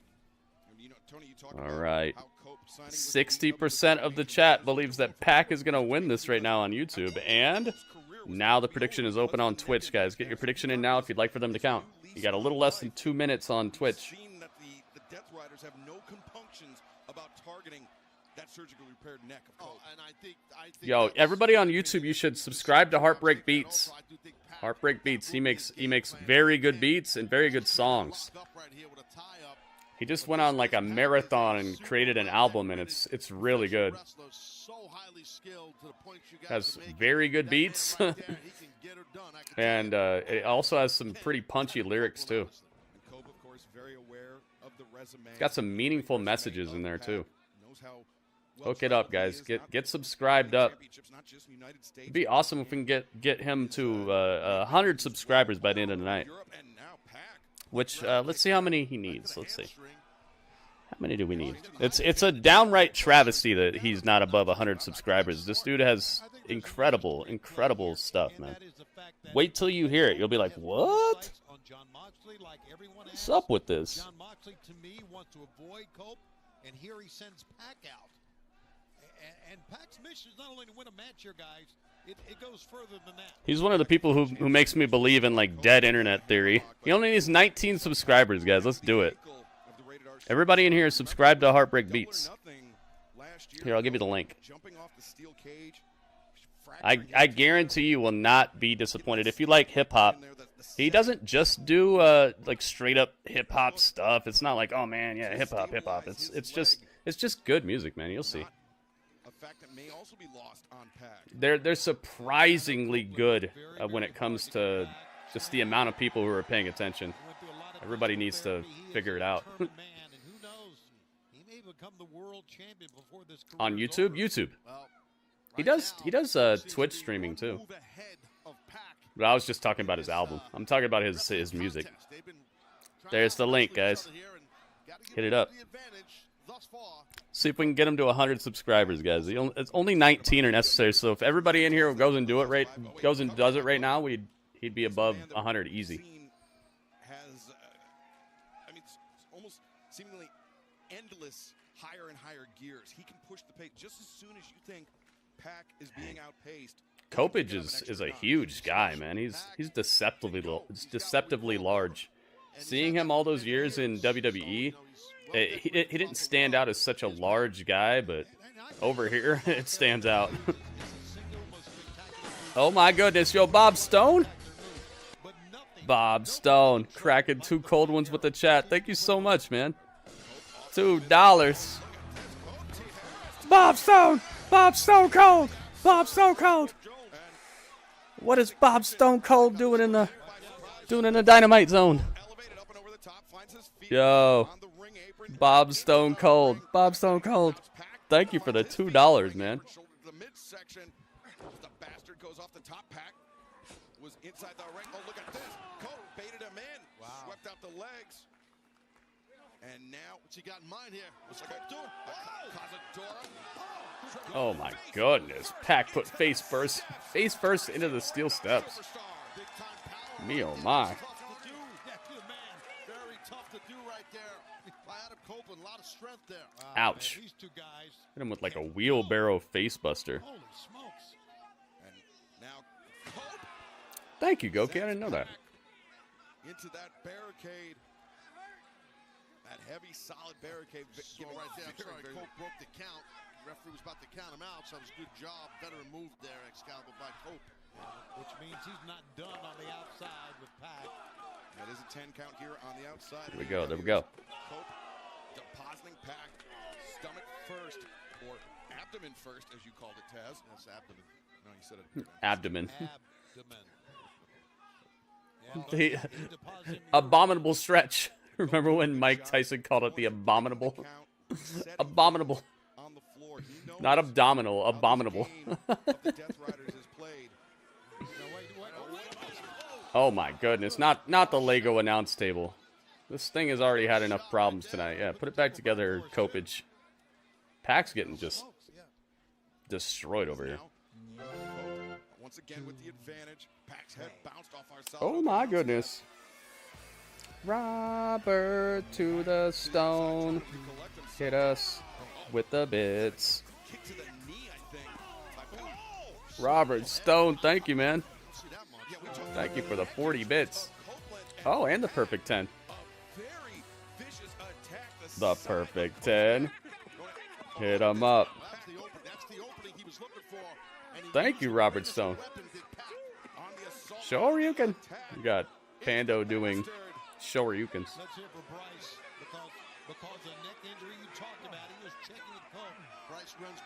So Bryce is going to tell Pac to back up, but Bryce didn't care like this when Cope was over here slamming Pac on the steel steps.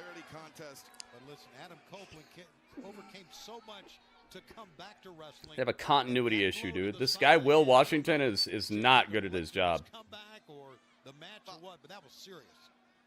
They hired this guy named Will Washington who's never worked in a wrestling company before, and he's in charge of like continuity on AEW shows.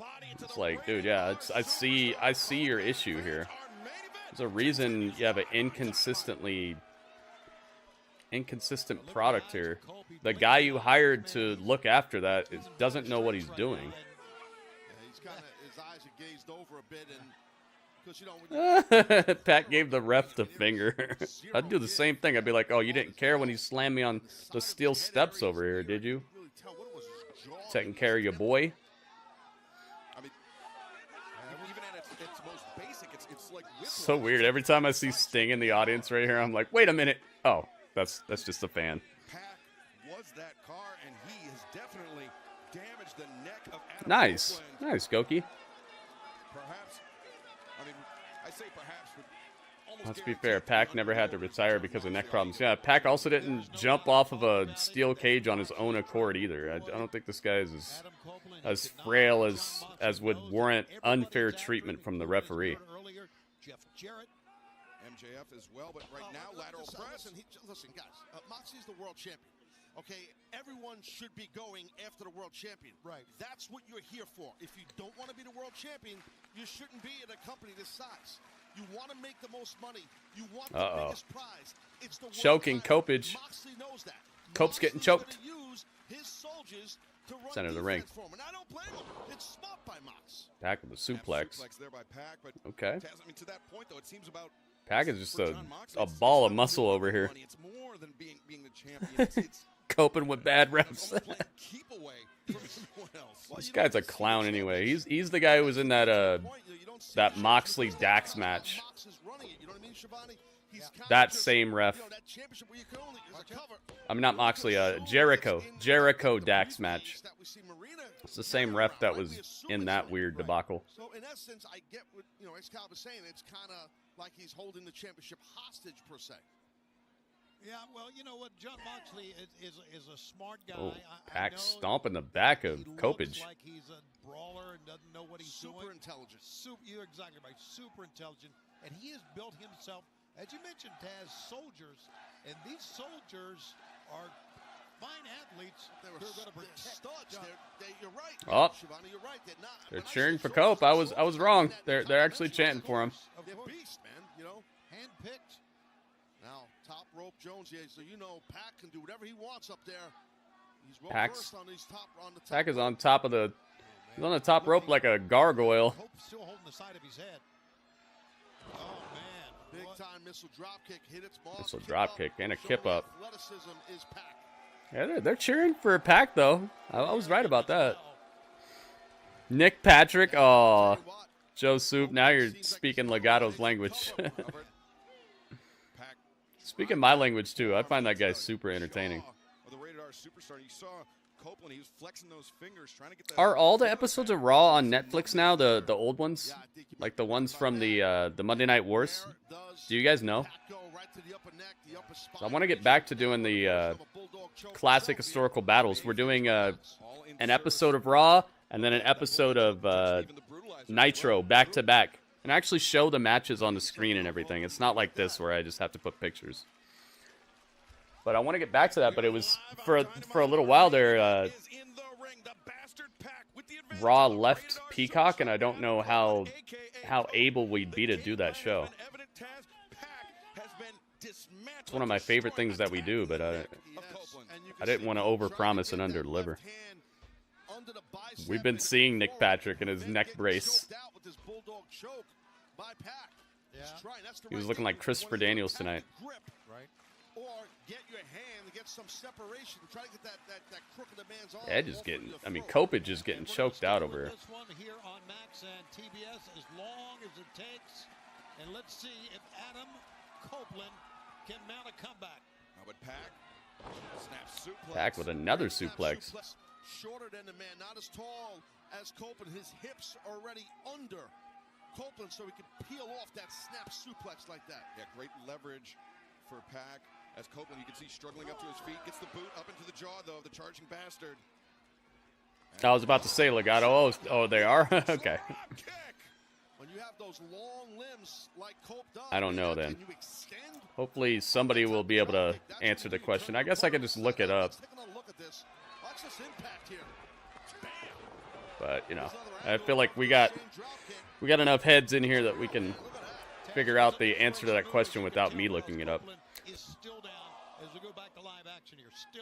it has been a full-on assault on the neck of the Rated R superstar, most presumably under the orders of John Moxley, our AEW World Champion, the general, the leader of the Copeland catching a back elbow from Pac over here. Swinging for the head. Okay. Little flapjack. Thank you for being here, Tough. Thank you, everybody. What is my role model? I used to say Will Smith, but that dude's a clown now too. That used to be the person that I really looked up to and kind of wanted to not model my life after, but I don't know. I found him to be as close as I would say to what you would consider a role model. Now I think it might be Jesus. I just love the way Jesus acts in the Bible, man. Or the way he is. I wouldn't say acts.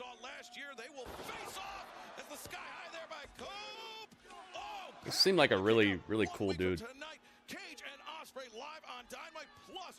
Jeff Jarrett, Claudio has been made official, and then in 2 weeks' time, Dynamite are returned to Atlanta, Georgia. Swerve Strickland. You too, Kelly? I would think so. You know, we saw Cage and yeah, but if you ask me, like, I don't know, 10 years ago, something like that, I'd be like, Will Smith. But, you know. That's on Dynamite this not anymore. Wednesday, Tony. Sorry to correct you, but right now, Cope struggling back into this match. Yeah, Cope is in bad way, but man, he's trying to battle. He's fighting here. He knows Pac's down. He's trying to feed off the 12th man, this crowd, this audience here in Knoxville. Cope, he was thinking maybe Impaler. I think you're right, and Pac felt it and got out. Drops to his stomach. Sometimes the simplest defense is the most effective. One thing I really wish that would have been in the Bible is like if Jesus would have had a kid. I think that would have been a really cool thing for people to see and figure out. Figure out, like, I feel like that's one of the things that isn't really there are lessons to be learned, but I think that I don't know. I think it would have been more powerful if he would have had a kid. We're not more powerful, but more. It would have helped society a little more. Oh my goodness, dude! You see that Impaler DDT? That was one of the best ones he's done. Yeah, actors are actors, exactly. Cope and CM Punk, nice. Yeah, one of the things I love about CM Punk is it's like he doesn't have a problem with you unless you start messing with him or you start doing something. He's like a very I feel like he is his lesson to people is just don't take crap from people. Just because you want to be a nice guy doesn't mean you should let people walk all over you.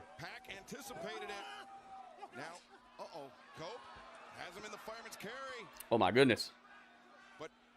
What's this? Pac has got the stretch on him. He's got the brutalizer on Copeland while he's standing there. Oh, he's got to take a knee on this one. This is his finish, man. Come on.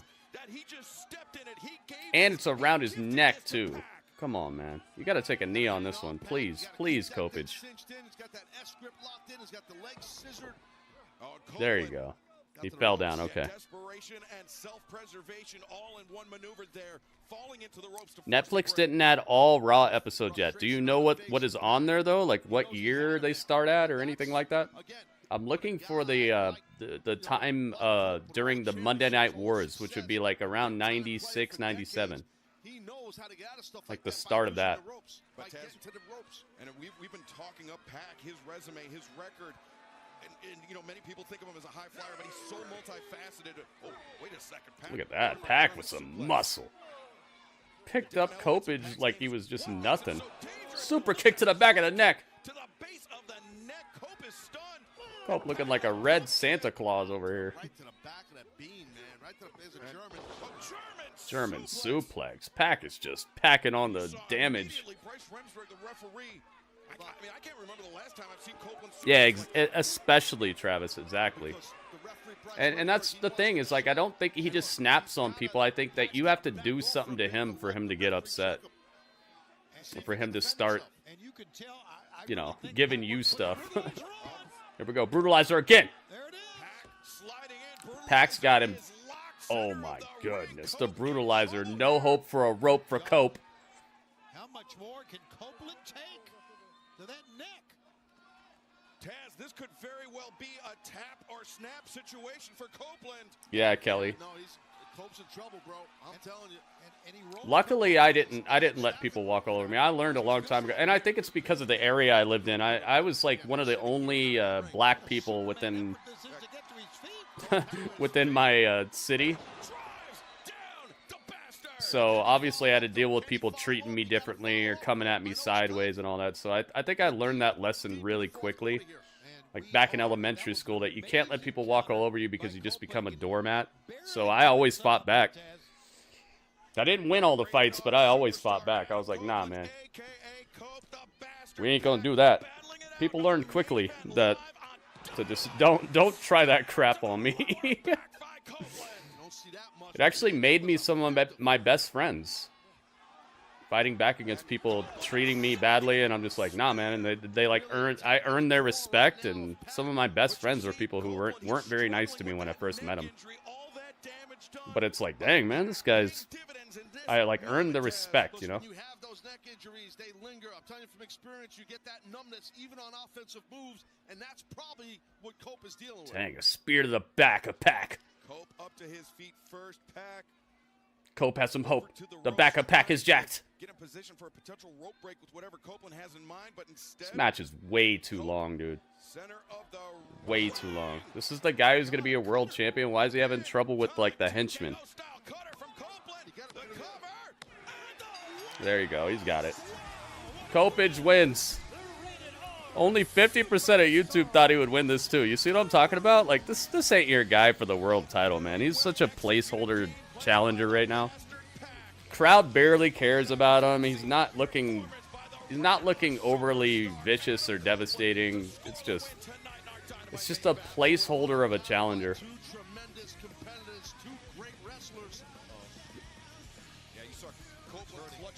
Yeah, it's a pretty good match. It's just, it was a little better than it should have been. If this is going to be the guy who's going to win the title off of Mox. Know what I mean, man? This is a marathon, not a sprint. You got to make this guy look like something to worry about. 52% of Twitch thought Pac would win. 48% thought Cope would pull off the victory. So technically, YouTube won that one. I think it's a tie. I think tonight is a tie.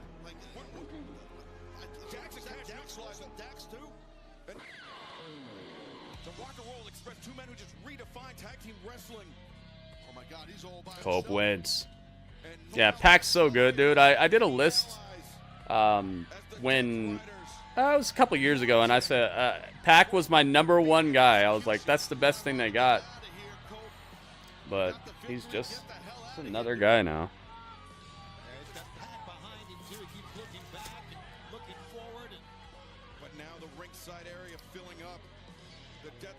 Yeah, he's not doing anything. Like I said, he's a placeholder of a challenger. He's just he's a big enough name, they think, that it's gonna distract us from the fact that he ain't winning this.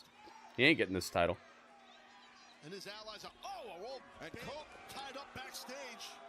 Okay, they're beating up Cope, and they got FTR tied up backstage. Look at it, those rabbit punches, the back of the neck, and now Pac driving the knee. The Death Riders, this is. Don't worry, he'll be fine by Saturday.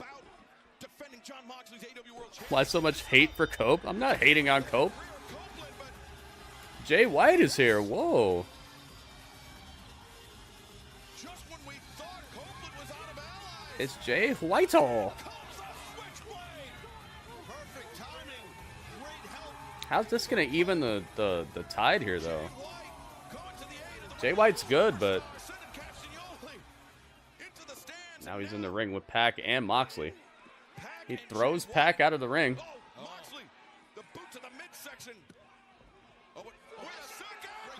Blade Runner?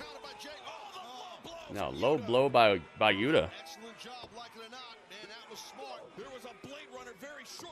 We shall see.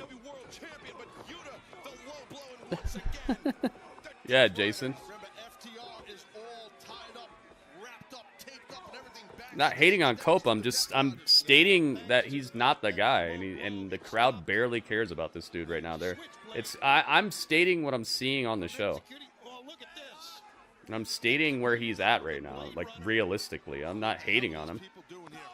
It's just you can feel it when somebody's actually the guy for the assignment, and it's just not. This ain't it. Bulldog choke. Oh my goodness. Edge is down. He's hurt. He's hurt. He's getting choked out. Ouch, dude. That hurts. Oh, that's not hate. A 50-50 vote is a very good thing. It was really close.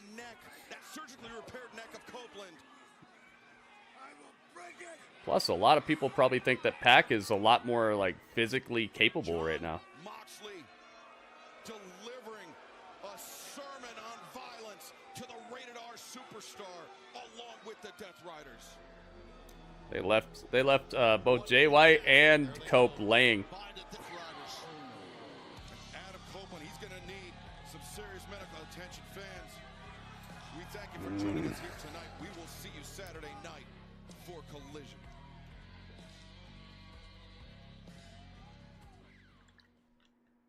And that's how we go off the air. Cope face down, choked out, and Jay White unable to save him by himself. I don't know, man. I just feel like anything that has to do with these Death Riders, they bring the show down. They suck the electricity out of how good the rest of the show is, especially tonight. The rest of the show was money. Even the Julia Hart match was better than expected, and that's saying something, because to be impressed with one of her matches right now, it shows that it really did stand out amongst everything that we saw tonight, and we saw some really great stuff. Let's have a little chat. Let's find out what you guys thought. Oh yeah, it's time for the Grapple Chat. I gotta make a new intro for Grapple Chat. You got faith in Cope no matter what? Yeah, I have faith in him to be a good act on the card, to hit us with good promos and stuff. It's just, this guy doesn't have world champion momentum going on right now. He doesn't have world champion enthusiasm from the crowd. He doesn't have world champion momentum going on. He doesn't have world champion performances in the ring currently. He's good enough. And I don't think he's a bad wrestler at all. It's just there's like a certain spark that wrestlers have when they're gonna be the guy, and there's certain booking that most companies will do when you're on your way up. Like Joe Hendry, you could feel the spark. You could feel that it's like, okay, he might not have the title right now, but they're booking him that way. He's on his way, and the momentum is there, and the spark is there, and the enthusiasm from the crowd is there, and his performances match up, and it just feels like a matter of time. I feel like Cope doesn't have any of those checked off right now. It could change over time, but being in this Death Riders situation in the midst of going after the title is just undercutting him in the worst way right now. I could see if maybe he was fighting other people, having other mini feuds going on, cutting good promos and stuff, and then he gets like, he confronts Moxley like, guess what? Now I'm the number one contender, and he rides that wave of enthusiasm and good booking and stuff all the way straight to Moxley. Then that might work, but it's like he's having to wade through a story that's not going very well. So it's soaking the hype out of him at the same time while he's trying to be the contender. It's just, I don't know. It's not working for me.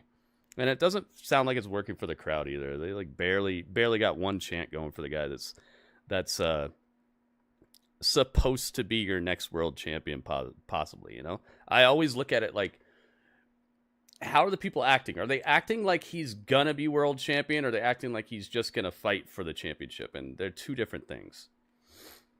So let's have ourselves a little prediction here. Not prediction. Did I pay out the prediction? Hang on. Did I do that? I did.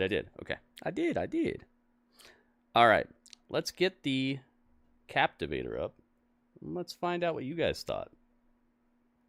It's one of the best things about Grapple Chat here is that it's up to you guys. I want to know what you thought. So, if you watched this episode of AEW Dynamite along with me, which is the 22nd, almost said 27th, getting ahead of myself, 22nd of January 2025, I want to know what score you guys would give it out of 10.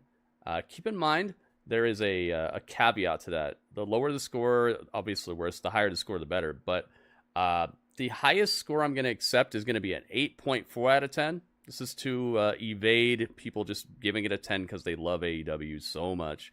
And the lowest score I'm going to accept is going to be a 7.0.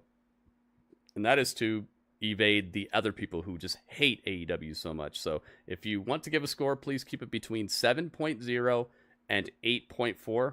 Over thousands of episodes of Grapple Chat that I've done, I've had a chance to really hone in on a mathematical equation that works out to find out if the show actually was must-see, if it was watchable, if it was a little subpar, you know, all that stuff. We can figure it out within these guidelines here. So I'm not trying to cap anybody. I'm not trying to censor anybody's enthusiasm. It's just, you know, with wrestling, there are people who take it a little too far in both directions. Oh my goodness. Look at this. Bling! Triple threat pod. Oh my goodness. Triple threat. That's the stance right there. Am I going to shoot? Am I going to drive? What am I going to do? Triple threat. I got all the threats. Triple threat. Thank you so much. Welcome, everybody. Welcome to the stream. Thank you. So, like I said, higher the score, the better. Lower score, you know, not as good. 7.0 is going to be the floor. 8.4 is the ceiling. That's the highest score that I'll take. 7.0 is the lowest. And you have until the end of this song to put your score in the chat.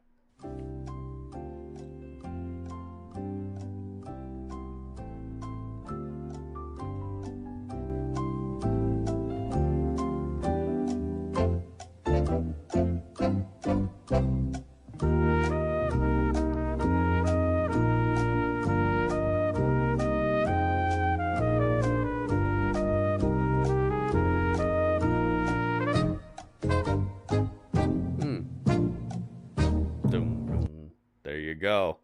All right, let's get it. Let's find out. Liam, what's up, man? Welcome to the stream. All right, there we go. All right, so Tuff says 8.19. Thank you, Tuff. 8.19. You got it. Joe Soup says, what is 7.5? Oh, phrase it in the form of a question. You forgot the question mark though, but you still get a what's up for phrasing it in the form of a question. Thank you, Joe Soup. Michael says 8.2. Thank you, Michael. Dro says 7.9. Thank you, Dro. Let's see here. Christopher says 8.4. Christopher gives everything an 8.4. Christopher just loves all wrestling equally. No matter what. Nathaniel says the score that I can't take. I said 8.4 is the highest score I can take, man. Make sure you follow the rules if you want your score to count, guys. 7.3 says Liam, you got it. I'll allow you to rethink your score, Nathaniel, and put a different score in, but that'll be the last score I'm taking on YouTube. Kelly says 7.9. Legato says a very particular set of scores. Yes, I got the Liam. It's funny, somebody in the chat named Liam just showed up right when you said that, Legato. You got the powers. You got the touch. You got the powers. Okay, thank you, Kelly. What is 7.8? Says Strange. You got it. Thank you, Strange, and you get the what's up. for phrasing in the form of a question. Ryan says 7.77. Ryan's trying to help me win the jackpot with all these sevens over here. Thank you very much. Ringmaster says 7.8.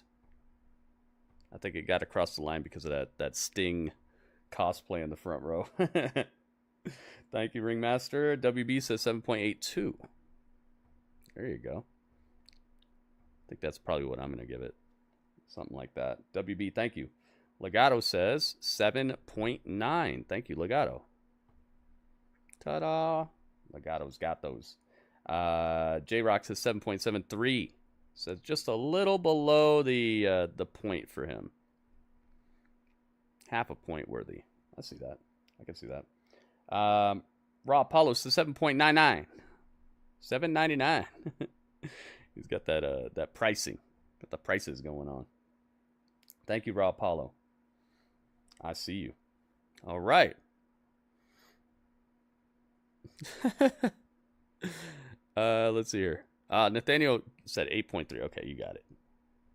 Thank you, Nathaniel. Thank you for having your score within the guidelines here. Maybe Cope is out for a while. I doubt it. Nobody who gets it.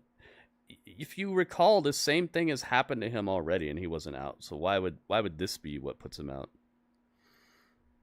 The Death Riders are highly ineffective, man. The only reason that Darby's even out is because he's gonna go climb Mount Everest. He'd just be like everybody else right now who comes across the Death Riders, dude. I've seen people take more time off from losing to Anna Jay than take time off from the Death Riders assaulting them. They're just so ineffective at eliminating people once they set their eyes on them. They're back again on Saturday or whatever. We'll see, though. I don't have a crystal ball, so I actually hope you're right. Let's see here. And, Goki here. All right. Goki got a 7.35. I got you. Thank you, Goki. 7.35. All right. I said that would be the last score, but there you go. WWE sucks, says 8.0. Some people don't even hide it. That's my name. My name is WWE sucks. 8.0. Jarrett Old. So you got little insulting nicknames and your name is WWE sucks. You're living up to it, man. You're living up to the stigma. You got it. All right. So, with that said, my score is going to be a 7.8 as well. I think the show started out so well. I think the first half of the show was prime, a prime example of when they do it right. It's fantastic.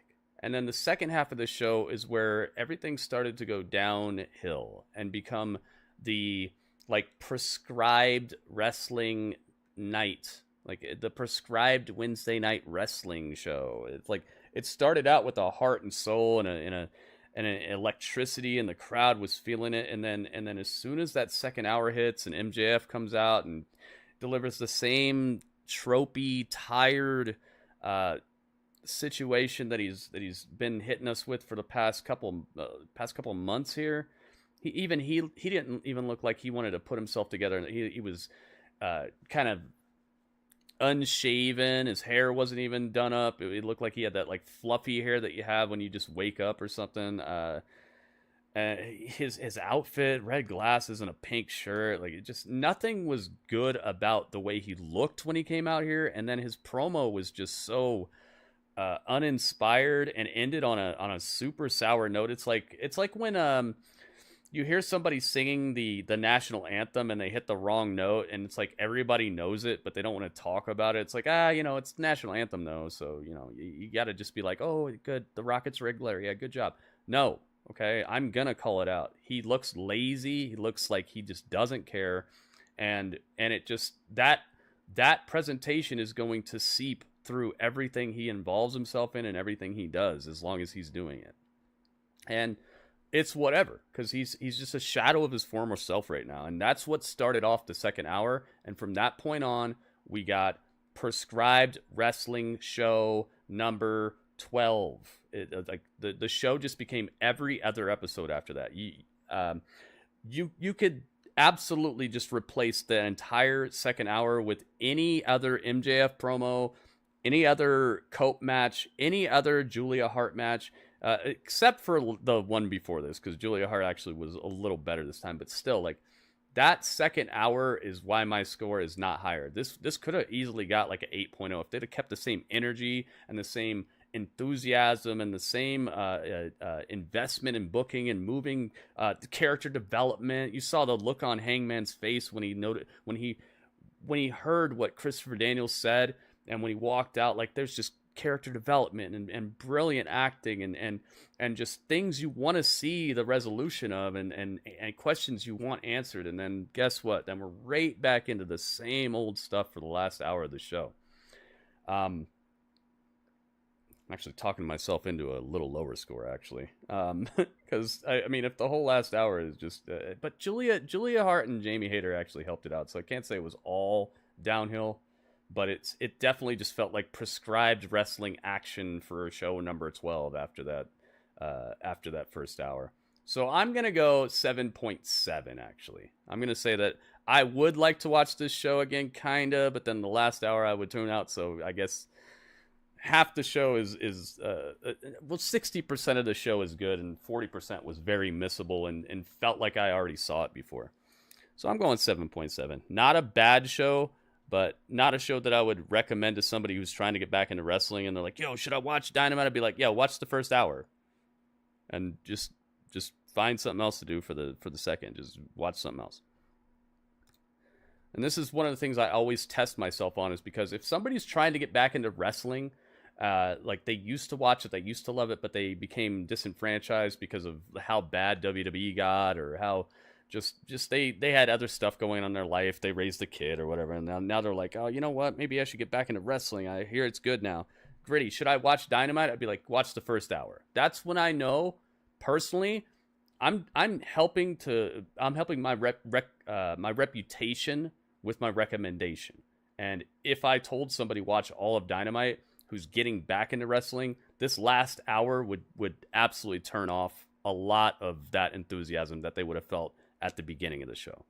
So as a person who wants to recommend good stuff to my friends and family, I couldn't recommend this entire show. And that's what lets me know it's a little below the cutoff point for a full point. Hopefully that doesn't make anybody mad, but there's always somebody who's going to get mad about it. So altogether, everyone's scores added up is 133.55. Oh my goodness, dude. We eclipsed 100 points by a lot. Thank you guys so much. Here, I'm going to give you guys a bunch of hype in the chat for that. Thank you. Look at this, 133. Here you go. There's some hype in the chat. You guys should give yourself some hype as well. My goodness. MJF looked lethargic. Exactly. It's like he knows it's over. And he should have seen the writing on the wall a long time ago. He should have left AEW and signed like a 1-year contract with some other company, and then maybe came back after a while. And he'd have been the biggest heel in the company at that point, because you know how most of this fan base feels about people jumping ship from AEW to anywhere else. You immediately become a nobody. You immediately, he sucked anyway. He doesn't matter. Good riddance. It's happening with Ricky Starks, Miro, Britt Baker. Like, anytime that you voice or look like you don't want to work here anymore, all of a sudden it's like, F that guy. He sucks. He's garbage. But they loved him before, right? He would be the biggest heel in AEW if he would have jumped ship for 1 year and wrestled somewhere else. It doesn't have to be WWE. It could have been back to MLW. Could have been anywhere else. New Japan. Shows back up to AEW after a year. People would just be booing him out of the building, dude. If he wants to really snazz up, he should have left. But no. Sorry, man. That ship has sailed. Better luck next time. So 133.55. Yeah, Britt Baker. Now people are shaming Britt Baker. Now she's not good at wrestling. Something I was talking about years ago. Now she's not. Oh, it doesn't matter. They have Toni Storm now. Now Britt Baker doesn't matter because she's getting broomed to the side and not showing up on the shows. But when she was here, she was the best thing ever, right? Like, it's like clockwork, man.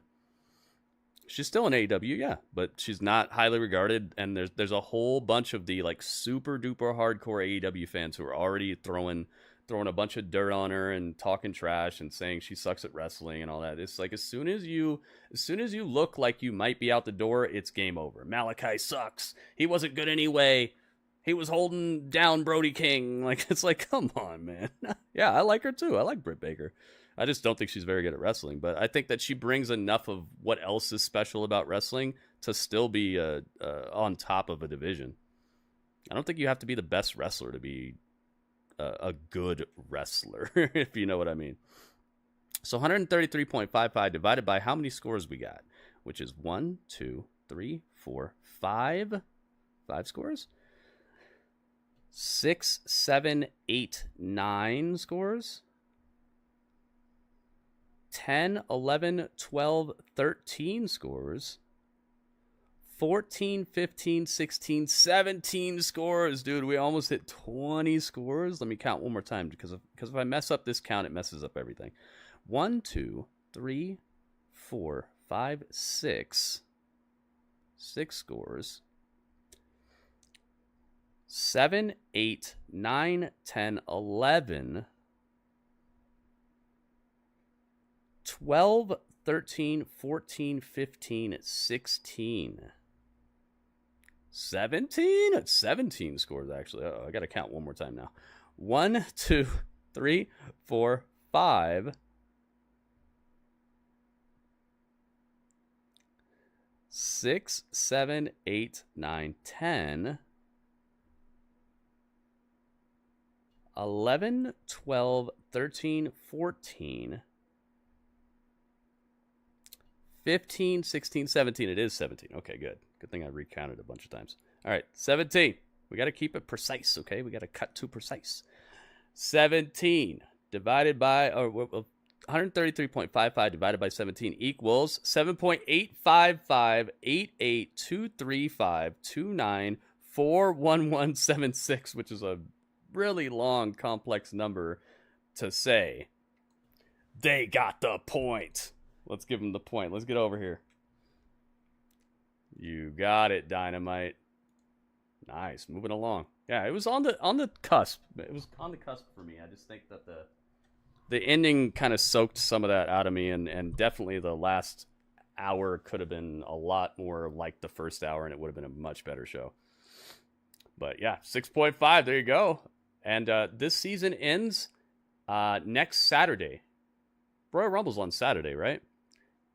Next Saturday, the season ends. So after the Royal Rumble, we will be sharing our scores for the Rumble, and that will be that score will affect Raw and SmackDown. If the Royal Rumble gets a 7.4 average score, then they'll get 0 points. So Raw and SmackDown will stay stagnant. If it gets a 7.5 up to a 7.74, then Raw and SmackDown will each get a half a point. And if the show can achieve a 7.75 average or above, then Raw and SmackDown will each get a point, which will, I think will probably secure the win for them. But hey, there's always a chance that this week's SmackDown that's coming up in a couple days will not get a point. There's always a possibility. As you can see on the board here, there have been weeks where they have not fulfilled the duty of being as good of a show as we hope for. And anybody can strike out. Anybody can strike out. Anybody can get a half a point or no points. It just matters how good your show is and how well it comes across to the fans and the people in chat here. As you've seen, Grapple Chat is not a review show like every other review show where one guy tells you his opinion and that's it. And the rest of you just get to sit there. It's where everyone matters equally. Your score matters as much as my score. All I was just another one of the 17 scores. So I think that Grapple Chat is one of the best, if not the best, review show on the planet because it happens right after the show. It's not polluted by other people's opinions, reading or listening to other podcasts and how they felt about it. And now it's like seasoning your thoughts and making you think, oh, maybe it wasn't as good as I thought. No, I'm asking you immediately after the show is over what you thought about it. That way I get unadulterated and just untouched opinions of people right after the show is over. And that's why I don't go too far into like the moves that were done and the like who said what in the promos because you just saw it. So there's no reason for me to sit here and repeat it.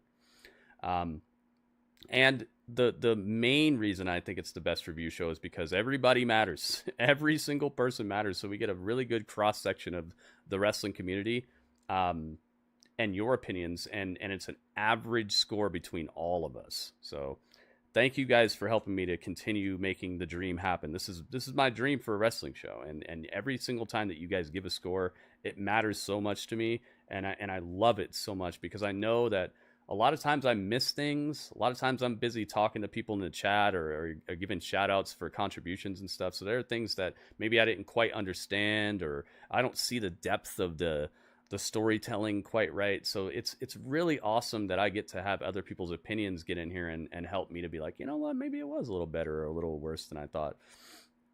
So thank you guys so much for being part of the plan, part of the dream.